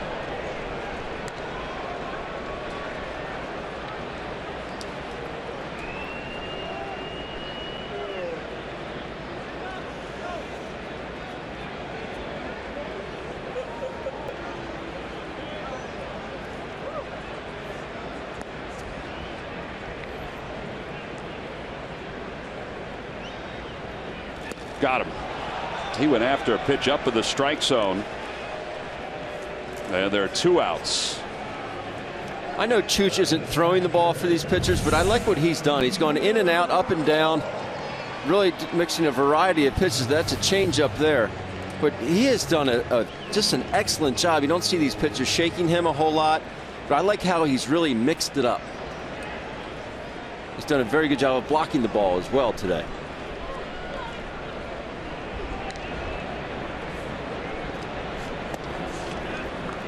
First pitch to Mesoraco misses low. It's 1-0. We were walking in today. I said, Chooch, I said, no helmet today. He goes, no helmet? He said, why? I said, your hair's too bueno. He was laughing.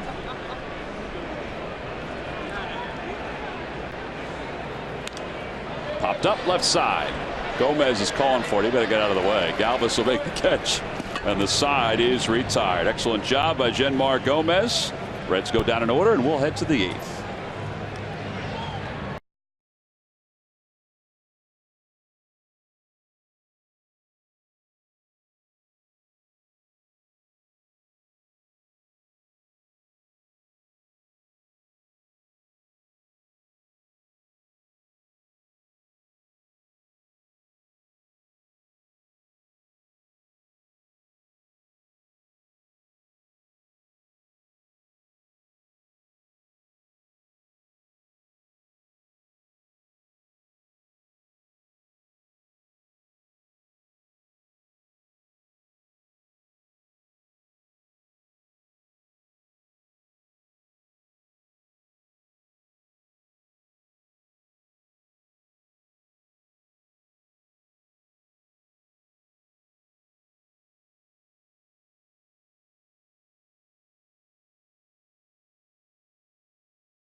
The day began where shorts were appropriate. I mean, it was gorgeous out earlier today. Sun was shining. It was great watching batting practice.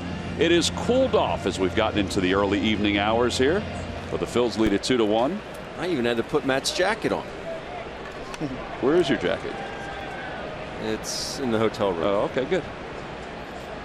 I thought maybe it was in your pocket, because you can fold it up and put it in your pocket if you need to. Ask me where my scorecards are. Cesar Hernandez breaks his bat and loops one over the head of Murph and out of play. Where are your scorecards today, Ben? In Philadelphia. Matt had all these scorecards made up for me, and I forgot them.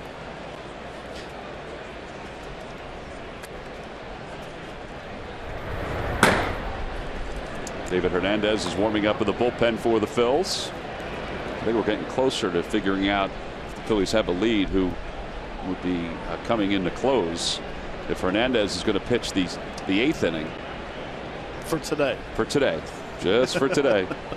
That's Tony Cingrani, the left-hander, who's warming up for the Reds.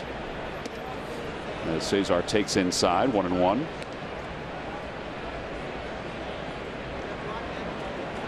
I think you have to be on your toes with Pete this year for a variety of reasons, even when it comes to the batting order, to the top of the order more than anything else. Cesar's leading off today and Odubel's batting second, but there could be a point where they flip-flop, or Freddie bats second and then Odubel leads off.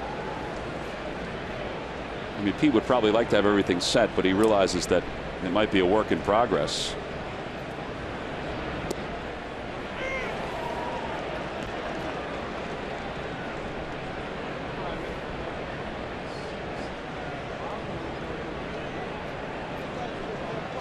Two balls, 2 strikes to Hernandez. Oof.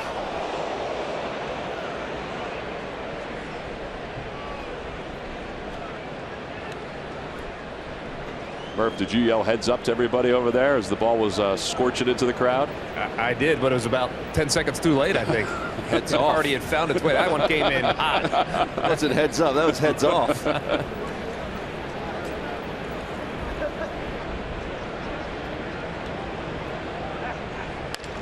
Over to third, and Suarez is up with it. And Cesar's retired. One away. Well, it's time for the debut of the 2016 Major League Notebook. Murph? It is indeed, Tom. And Tom, I remember you saying this in spring training. We were talking about teams that could surprise. And you said you thought the Mariners could be a team that could surprise, but it all would kind of rely on whether Robinson Cano could kind of have a bounce back year. Well, perhaps he heard you, because on the second pitch that he saw of this season, he homered off of Cole Hamels. Now, it took him 47 games to hit 1 home run a year ago. He gets his first one in pitch number 2. And also Bryce Harper, well, he hit a boatload of home runs last year. He stepped to the plate today in Atlanta to a rain of boos, and he proceeded to hit the first pitch he saw for a home run as well. So he let off that, let off his season with a home run as well. So Bryce Harper, guys, just starting right where he left off from a year ago, guys. Yeah, it's amazing. By the way, Jumbo Diaz just tipped his cap as he left. He got a nice ovation. Why not? It's opening day.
Citizens Bank Park, groups of 25 or more take advantage of special opportunities, including discounts, theme nights, party areas, plus plenty of benefits and special options. There's also fundraising opportunities, which is a great way to raise funds and awareness. For more information, go to Phillies.com/group tickets.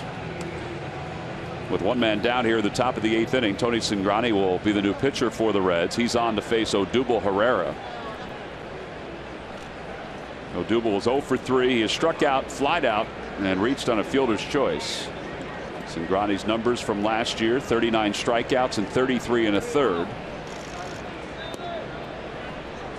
First pitch is delivered inside, 1-0. Cingrani has a very good arm, tops out at 94. Also throws a changeup and a slider. You just saw the first pitch. There's a little pause in his delivery. You just saw those numbers pop up. That's why Odubel had such a good year last year. He hit .297, but he also, and you guys alluded to this before, he stayed in there against left-handed pitching. And I say that surprisingly because up until last year he had not played above Double-A.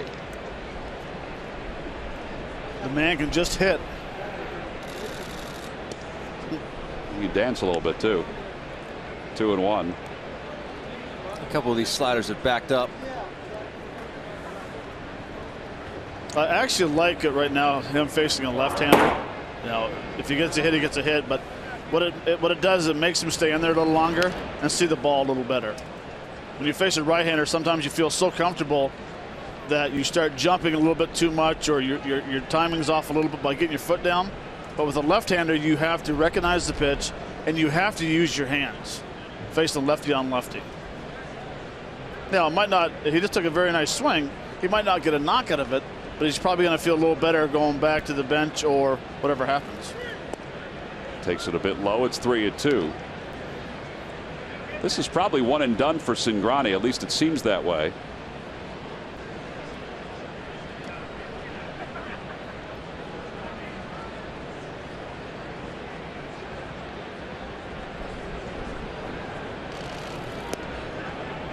Now there's ball 4. So Odubel has walked. Phillies baseball is brought to you by Xfinity. Xfinity X1 will change the way you experience TV. And by Nissan. Choose Nissan today for great offers on our most exciting lineup ever. Shop ChooseNissan.com. Along with Matt Stairs, Ben Davis, Greg Murphy, I'm Tom McCarthy. Happy to be with you from Cincinnati. Opening day 2016. A record crowd on hand today for an opening day. 43,683. Plus, we've got a large contingent of folks who have been watching back home at Xfinity Live. Get a chance to watch some baseball with Sarge and Wheels, and Tommy Green, Milt Thompson. Some of the other Phil's alums who have made their way over.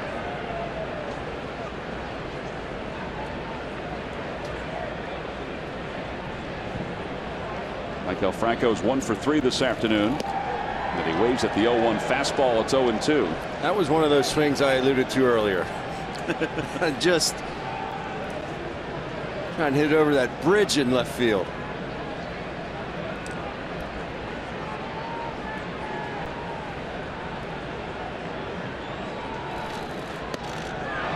And Michael is down swinging.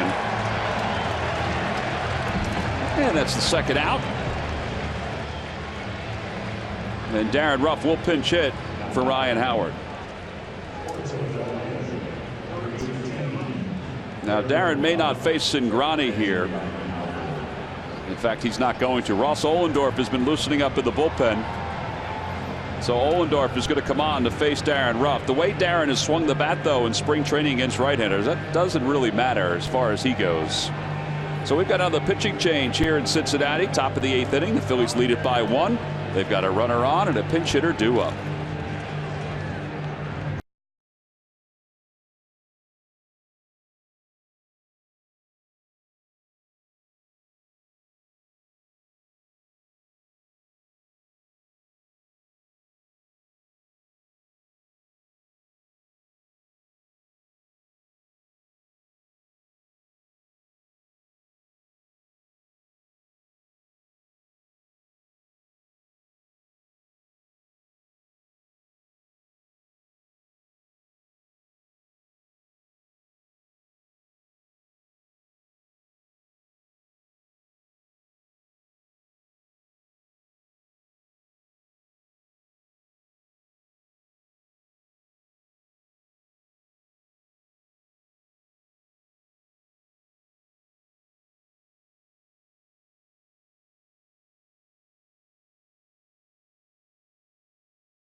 For a Hyundai defensive play of the game. Came back in the 6th inning where Hamilton was trying to lay a bunt down, and Michael Franco did a nice job.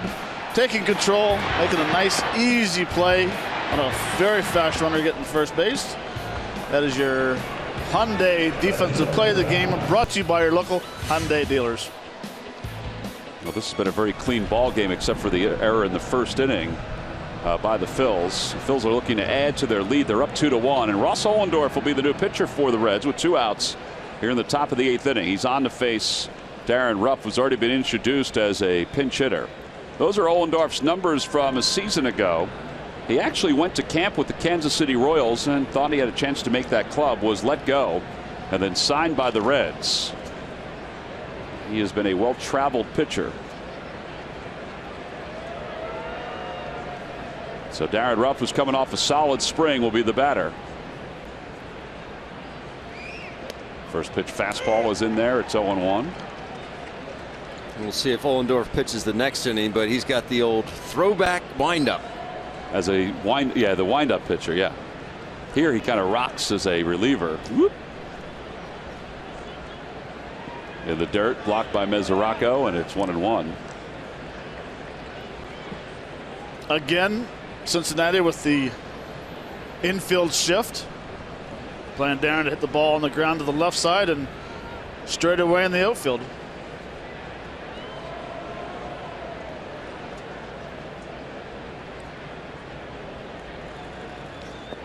Outside, 2-1.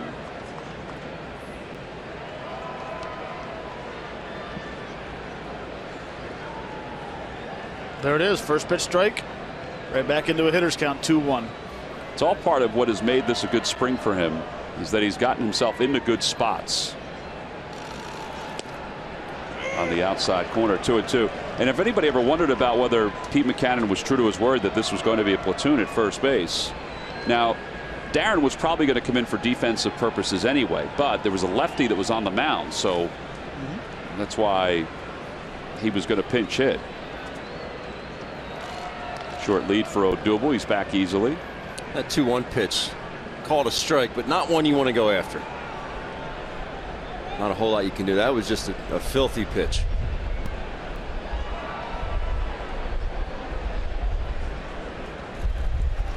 And he got him. 94-mile-an-hour fastball from Ross Ohlendorf. The side is retired. No runs, no hits. 1 man left for the Phils. We've played 7.5 on to the bottom of the 8th, with the Phils still holding on to a 1-run lead.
Coming up at 10 p.m. Eastern and midnight, a full report not only on the Phillies opener against the Reds, but also a look at Villanova's attempt to capture its 2nd national championship. They'll take on the University of North Carolina a little later on. Allen Iverson also has been named to the Basketball Hall of Fame. No more, know a lot, know it all. Watch Chevrolet Sportsnet Central. Darren Ruff does indeed stay in the ball game to play first base. And the new pitcher for the Phils is right-hander David Hernandez. Hernandez will take over for Genmar Gomez. See his numbers from a season ago. Hernandez will face Adam Duvall. The pitcher's spot. Scott Schebler's out in the on-deck circle. And then the number 9 spot, that's Billy Hamilton, here in the bottom of the 8th inning. There's Schebler.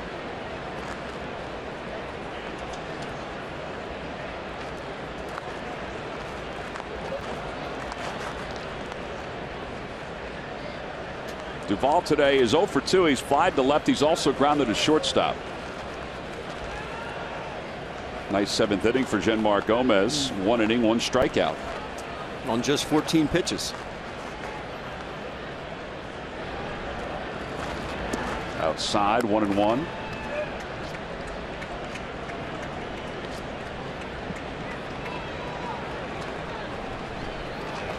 David Hernandez now 30 years old. Originally was a 16th round selection by the Baltimore Orioles. Last year was with the Arizona Diamondbacks. In fact, spent the last 4 years, or 5 years I should say, with the Diamondbacks. Did not pitch in 2014, coming back from injury. He saved 11 games in 2011 with the Diamondbacks.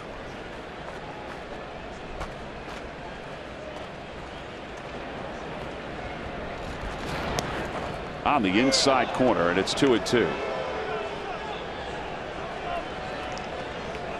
Not where Chooch wanted it, but it was a strike. That's part of what the Phillies, that's what Hernandez was battling during the course of spring training, was the command of his fastball. He even acknowledged that.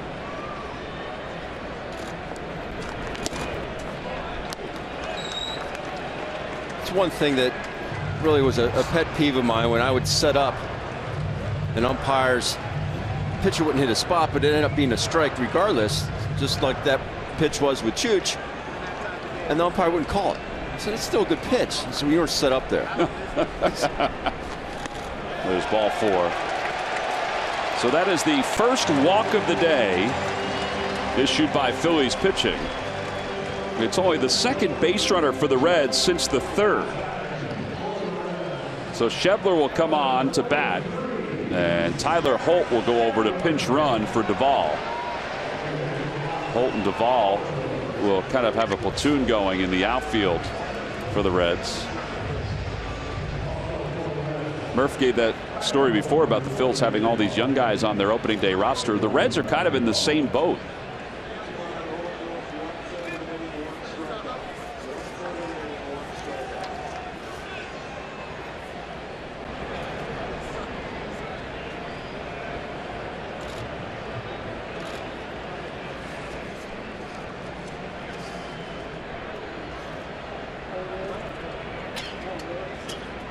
In the dirt, backhanded by Ruiz. Good hands by Chooch. Like David just seeming to overpower the baseball right now. Not very fluid out there on the mound.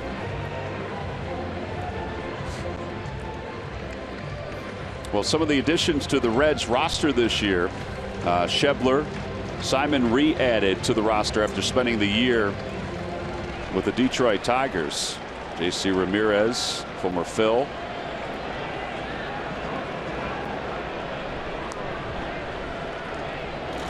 Swing and a miss. Schebler was part of the 3-way trade with the White Sox and the Dodgers, where Todd Frazier went to the White Sox. Schebler came over to the Reds. Former 26th round pick of the Dodgers, who last year was in the big leagues with the Dodgers for 19 games at the age of 24.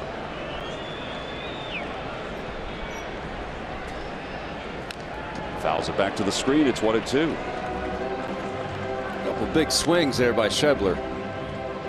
Yeah, this at bat began with Franco in on the grass at third, thinking that they might try to bunt the runner up to second. I don't think they got to even cross Schebler's mind. No.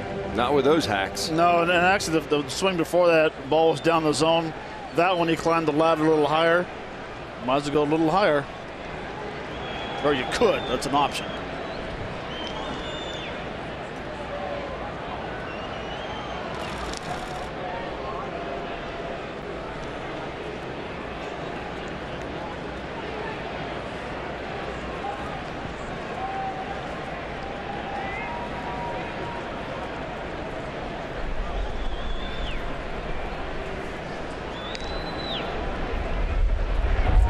Breaking ball, and it's 2-2.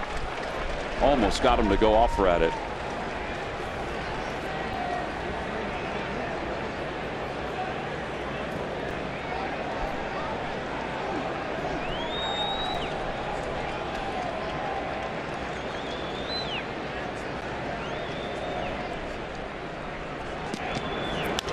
Over to first, over the head of Darren Ruff down the right field line. Holtz on his way to third. Up to second is Schebler. It's a pinch hit double. Runners on second and third with nobody out.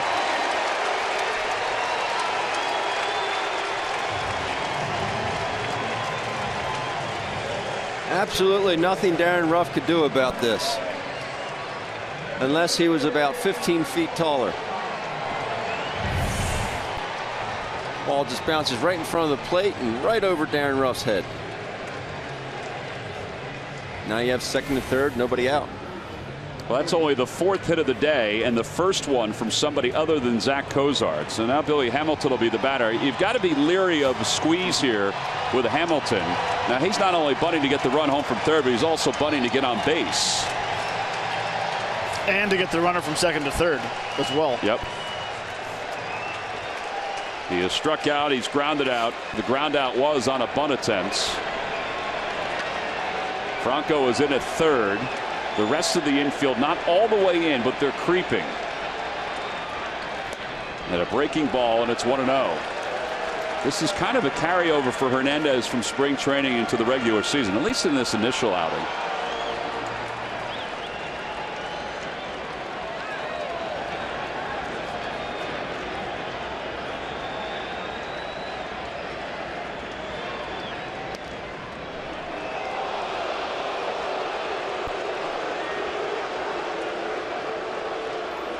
Maybe if Billy were to lay one down, he'd try and bring it with him to the right side of the diamond. Yeah, he's going to try to get the job done, but he's also going to try to get himself a base hit. And as Matt said, get the runner over to third. Outside, 2-1.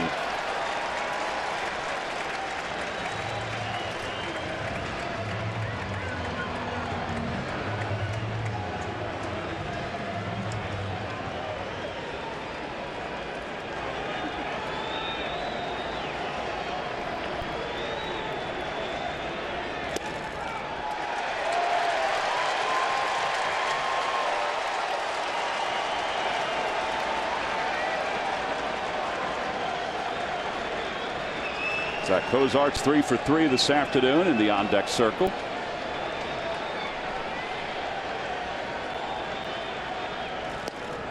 Yeah, there's ball 4. Pretty close pitch, but it's the second walk of the inning by Hernandez, and the bases are loaded with nobody out. PHI AT CIN heading out to the mound.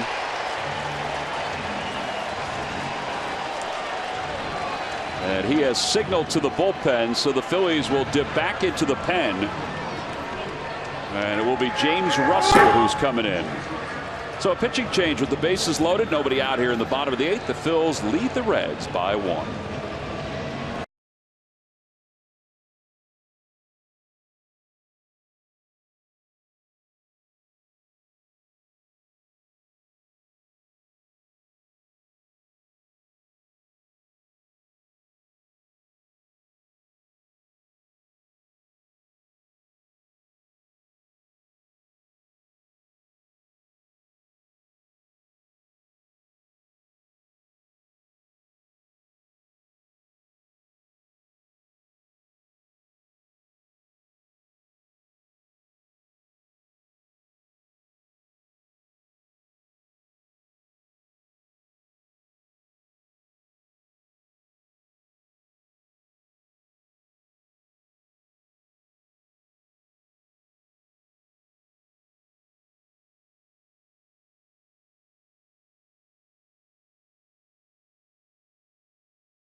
Delivery of the game. Freddie Galvis has given the Phils a 2-1 lead. It's his first home run of the year. Gets a changeup down and drives it out to right field, where Tommy's buddy catches the ball. But it was nice to see Freddie Galvis there, and that is your Yellowwood bringing the lumber. So 2-1, Phillies on top. Yeah, the bases are now loaded. Zach Cozart's coming up. David Hernandez is done for the day. His line, though, is not complete. James Russell will be brought on. Russell coming into a little bit of a pickle here, gentlemen.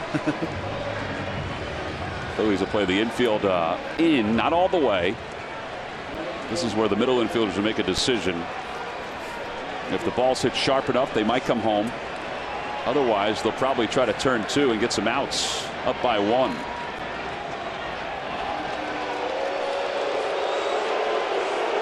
Pitching has been excellent for the Phils. At least it was for the first 7 innings. Jeremy Hellickson went 6, allowed 1 unearned run on 3 hits. And then Jenmar Gomez pitched a scoreless 7th, but now a little bit of a predicament here in the 8th. Fly ball, shallow right field. Borges comes dancing in, tagging from 3rd. And the throw to the plate off the glove of Carlos Ruiz. And Holt will score the tying run. It's a 2-2 ball game. Exactly why he was brought into this ball game. Use his wheels. Really a good throw there by Peter Borges in right field. An excellent base running by the other 2 guys that were on base, because they were able to move up a bag. Schebler from 2nd, Hamilton from 1st. And it's smart on their part, because they knew there was the ball being hit as shallow as it was. They knew there was going to be a play at home plate. So they themselves were able to advance to 2nd and to 3rd. So a sac fly. Cozart's been the star today. And here is Suarez with runners on 2nd and 3rd. Schebler's at 3rd. Hamilton's at 2nd. The infield is in.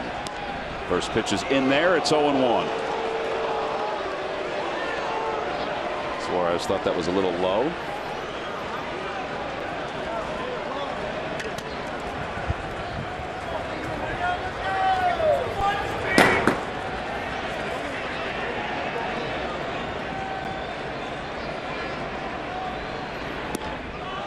One ball and 1 strike.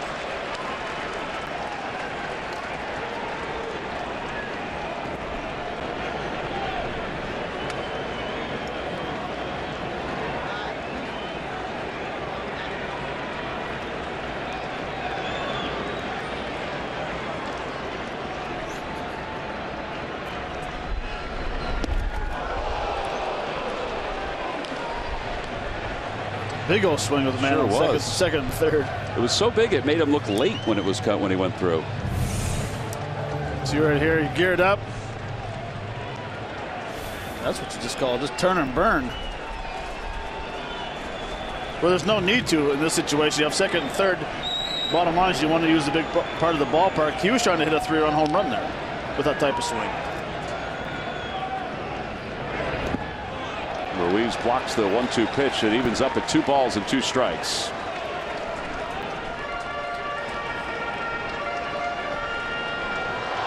Schebler, the pitch hitter who doubled on a chopper up the first base line, is over at 3rd base. Billy Hamilton's at 2nd base.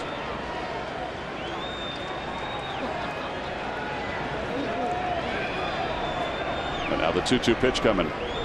Outside 3-2 with Votto on deck.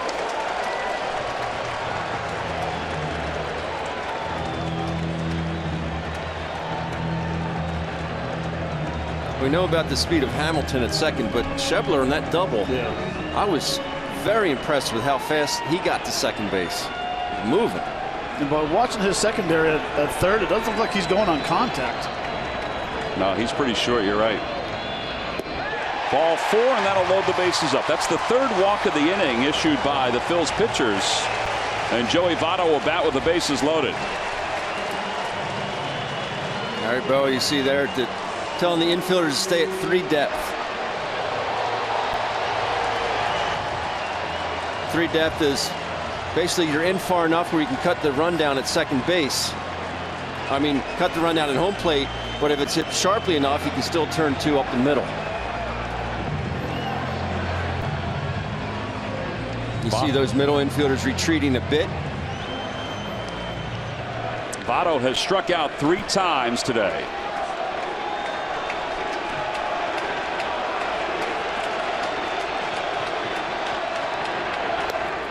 Just a bit outside, 1 ball, no strikes.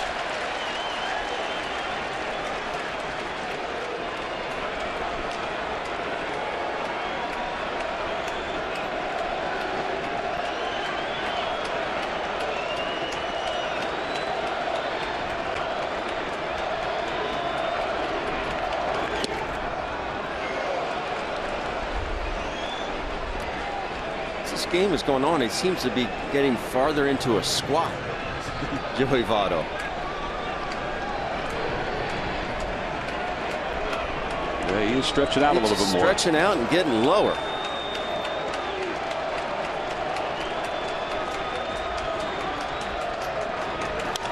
And a looper into left center field, a base hit. 2 runs will score. It's bobbled by Herrera for a moment. And the Reds take the lead. They've scored 3 runs in the inning. They lead it 4-2.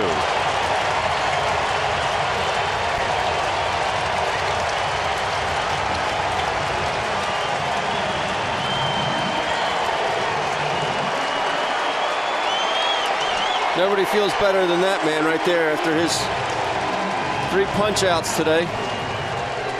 And there comes PHI AT CIN, and that's going to be it for James Russell. Phillies will go back to the bullpen. Hector Neris had been warming up. So did Daniel Stumpf. I'm assuming they'll go to the right-hander with Brandon Phillips due up. The inning is unraveled for the Phils. Here in the 8th, they've allowed 3 runs. There's still 1 man down with runners on first and second. And we will step aside and be back with Hector Neris coming in.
Will be their 3rd pitcher of the inning. Hector Neris is on. Neris last year 2-2, an ERA of 3.79. And he's on to face Brandon Phillips. Phillips will bat with runners on first and second. Joey Votto, a 2-run single in the inning. That followed a sac fly by Zach Cozart.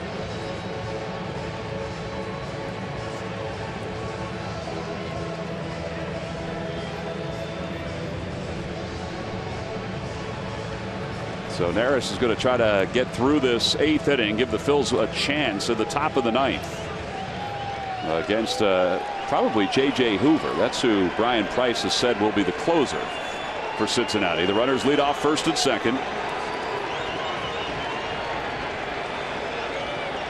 Stop the bleeding here. Roll double play. Get back in and see if he can tie this thing up or go up 1. Well, that'd be a great scenario. Phillips takes inside, 1 ball and no strikes. Brandon Phillips came into this ball game with 1,703 career hits. He is still signed by the Reds through next year. It's part of the reason why they were looking to trade him, to get rid of some of his money. Check swing, foul ball, 1 ball, 1 strike. He was looking for his 18 option to be picked up. And still as good as anybody at second base.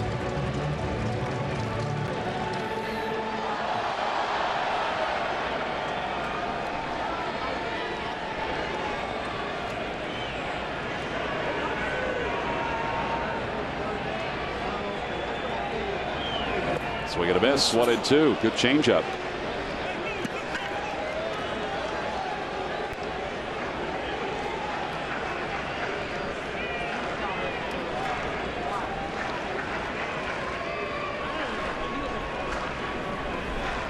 Flied out to center, popped out to second.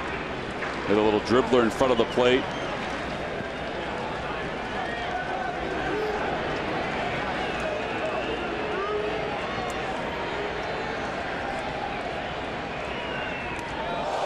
And that got a piece of him, so that's going to load the bases up.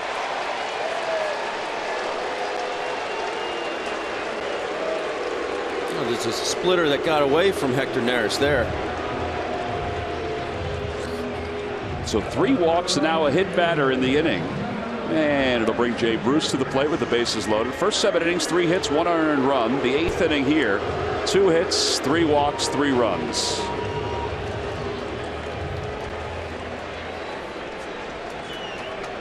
And now the Phillies have to play the infield in with Jay Bruce up.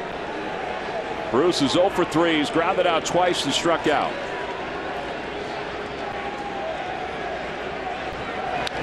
Throw him a change up. And it's 0-1. First 6 innings, Hellickson struck out 6, allowed just the 3 hits to Cozart. And then Genmar pitched a clean 7th inning.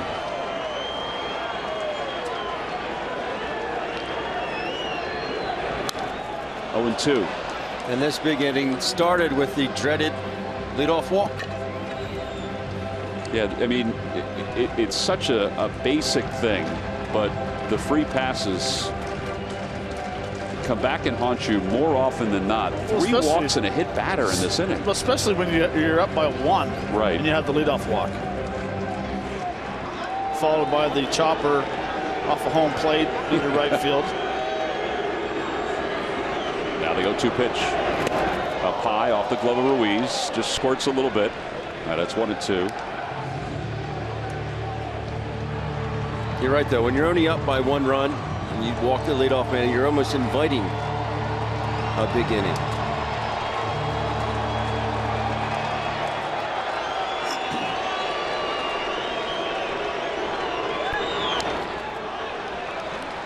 You figured he was going to throw the changeup there, and he did. And it was a good one.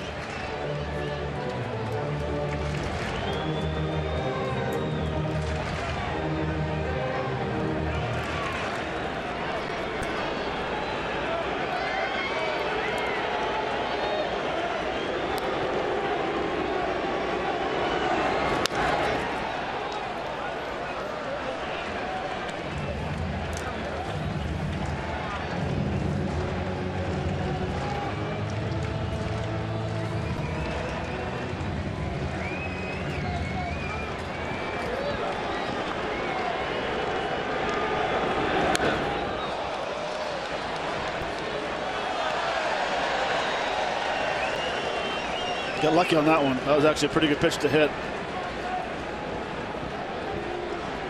Throw the split finger and bounce it right behind home plate. Or attempt to. And a line drive, base hit it to center field. 1 run is in. Votto's being waved home. It's kicked by Odubel. 2 runs will score. Bruce goes to second. It's dropped by Hernandez. Phillips is coming home. The throw to the plate. He is out at home plate. It's 6-2 Cincinnati.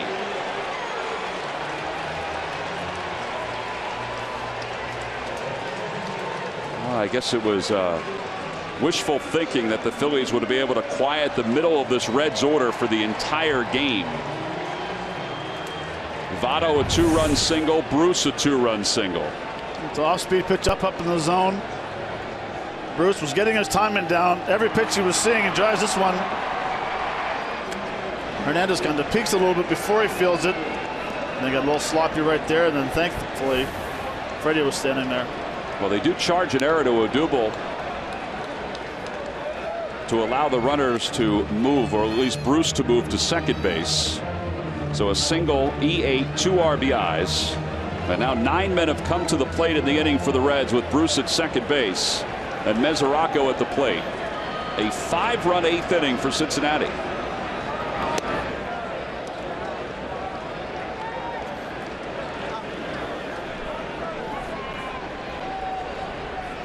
Yeah, that play sloppy all the way around, starting with Odubel, but then the throw to second, and then Brandon Phillips. Sloppy on his part. He was thrown out by 10 feet. Fly ball left field, playable for Cedric Hunter. And the inning is over. However, the Reds score 5 runs in the inning.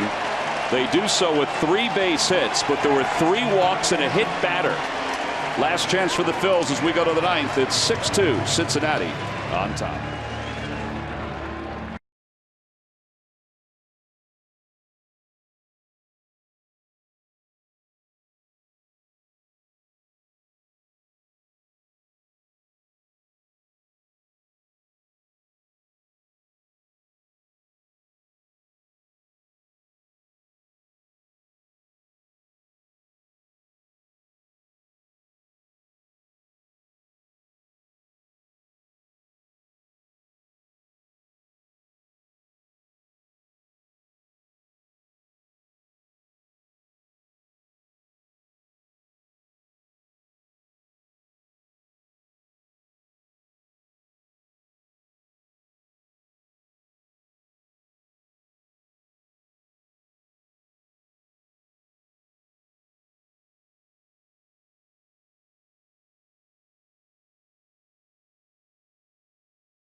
Former pros Ricky Bottalico and Tommy Green are breaking down the Phillies' opening day performance against the Reds on Cure Auto Insurance presents Phillies Post-Game Live.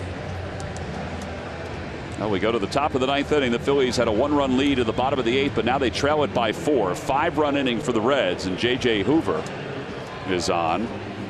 Tyler Holt will stay in the ball game. Holt came on to pinch run in the 8th inning and wound up scoring a run.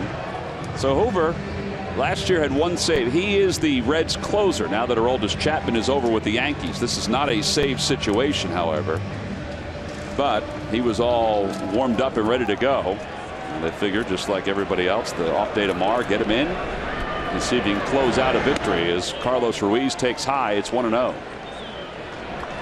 It'll be Ruiz, Cedric Hunter, and Peter Borges.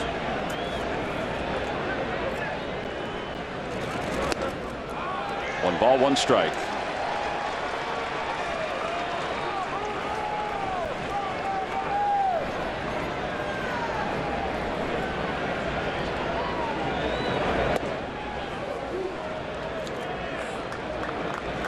That was a long inning to catch for Chooch, and then to have to come up and lead off. Always looking out for the catchers. I always am, Tom. Carlos fouls it away. It's 2-2. He's had some really good swings today. He hit a bullet his first at bat. Flew out to left twice. But this last time up, he really had a good swing. Just caught the bottom of the baseball. Out toward left field. Holt going back on it. And now coming in, he dives, and did he catch it? He did. He hung on. It's a fair ball, and he's able to hang on. 1 away here in the 9th inning. That ain't right. Holt very animated. He's got a lot of emotion to him. Oh, It's a great play right there. It really is. It's a long run. Good timing. Would have been fair. Yeah, the third base umpire, Todd Tishner, called it fair. Didn't call him out. Took him some time to make sure that he actually hung on. As Cedric Hunter takes a strike, it's 0-1. It's an excellent play. Cedric today is 0 for 3. He struck out a couple times and grounded out. But he lines it foul, and it's quickly no balls and 2 strikes. Phillies are trying to end a 4-game losing streak here on opening day.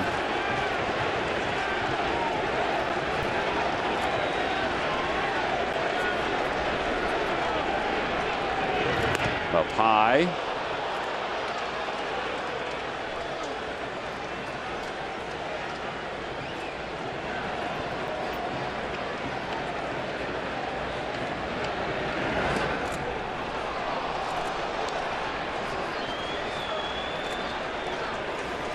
Off day tomorrow, and then Wednesday night the Phils are back here in Cincinnati. Aaron Nola will be on the mound for the Phillies. 2-2 pitch to Hunter. Fouled it away over the third base dugout, now to play, and it remains 2-2.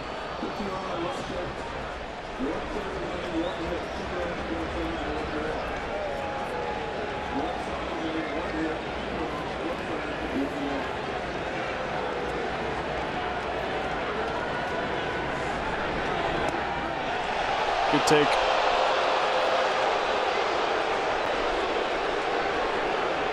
Tough pitch to lay off there, 2-2.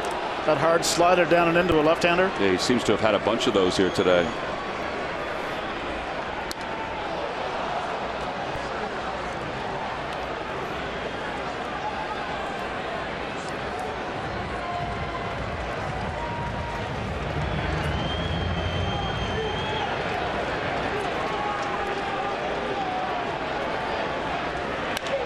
That one's out toward right center field. On the run is Hamilton. He dives and he made the catch.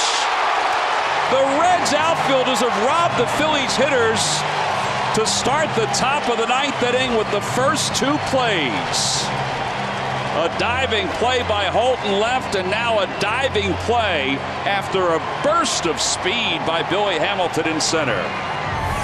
I thought that when that ball was first hit, he had no chance of catching that ball.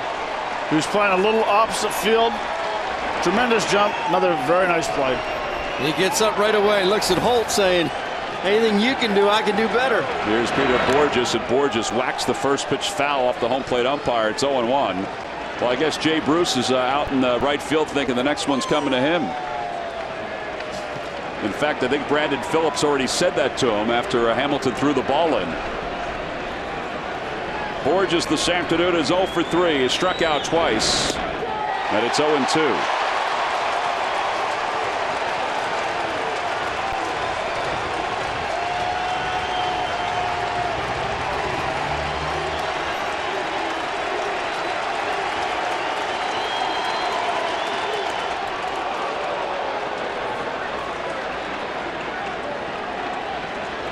Phillies got a great performance today from Jeremy Hellickson, who allowed an unearned run in 6 innings. The 1-2 pitch to Borges. Off the end of the bat, over to first. Joey Votto's got it, and the Cincinnati Reds have won the opener of the 2016 season by a final score of 6-2 as they score 5 runs in the bottom of the 8th inning to come from behind and win it 6-2. Up until that 8th inning, it was only Zach Cozart who had hits for the Reds. He had 3 hits, 2 doubles and a single. Well, he contributed in that 8th inning with a sacrifice fly, but Joey Votto had a 2-run single, and Jay Bruce had a 2-run single as well for Cincinnati. Again, the Reds come from behind and they win it 6-2. So game 1 of the 2016 season goes to Cincinnati. We'll be back to Great American Ballpark to wrap things up right after this.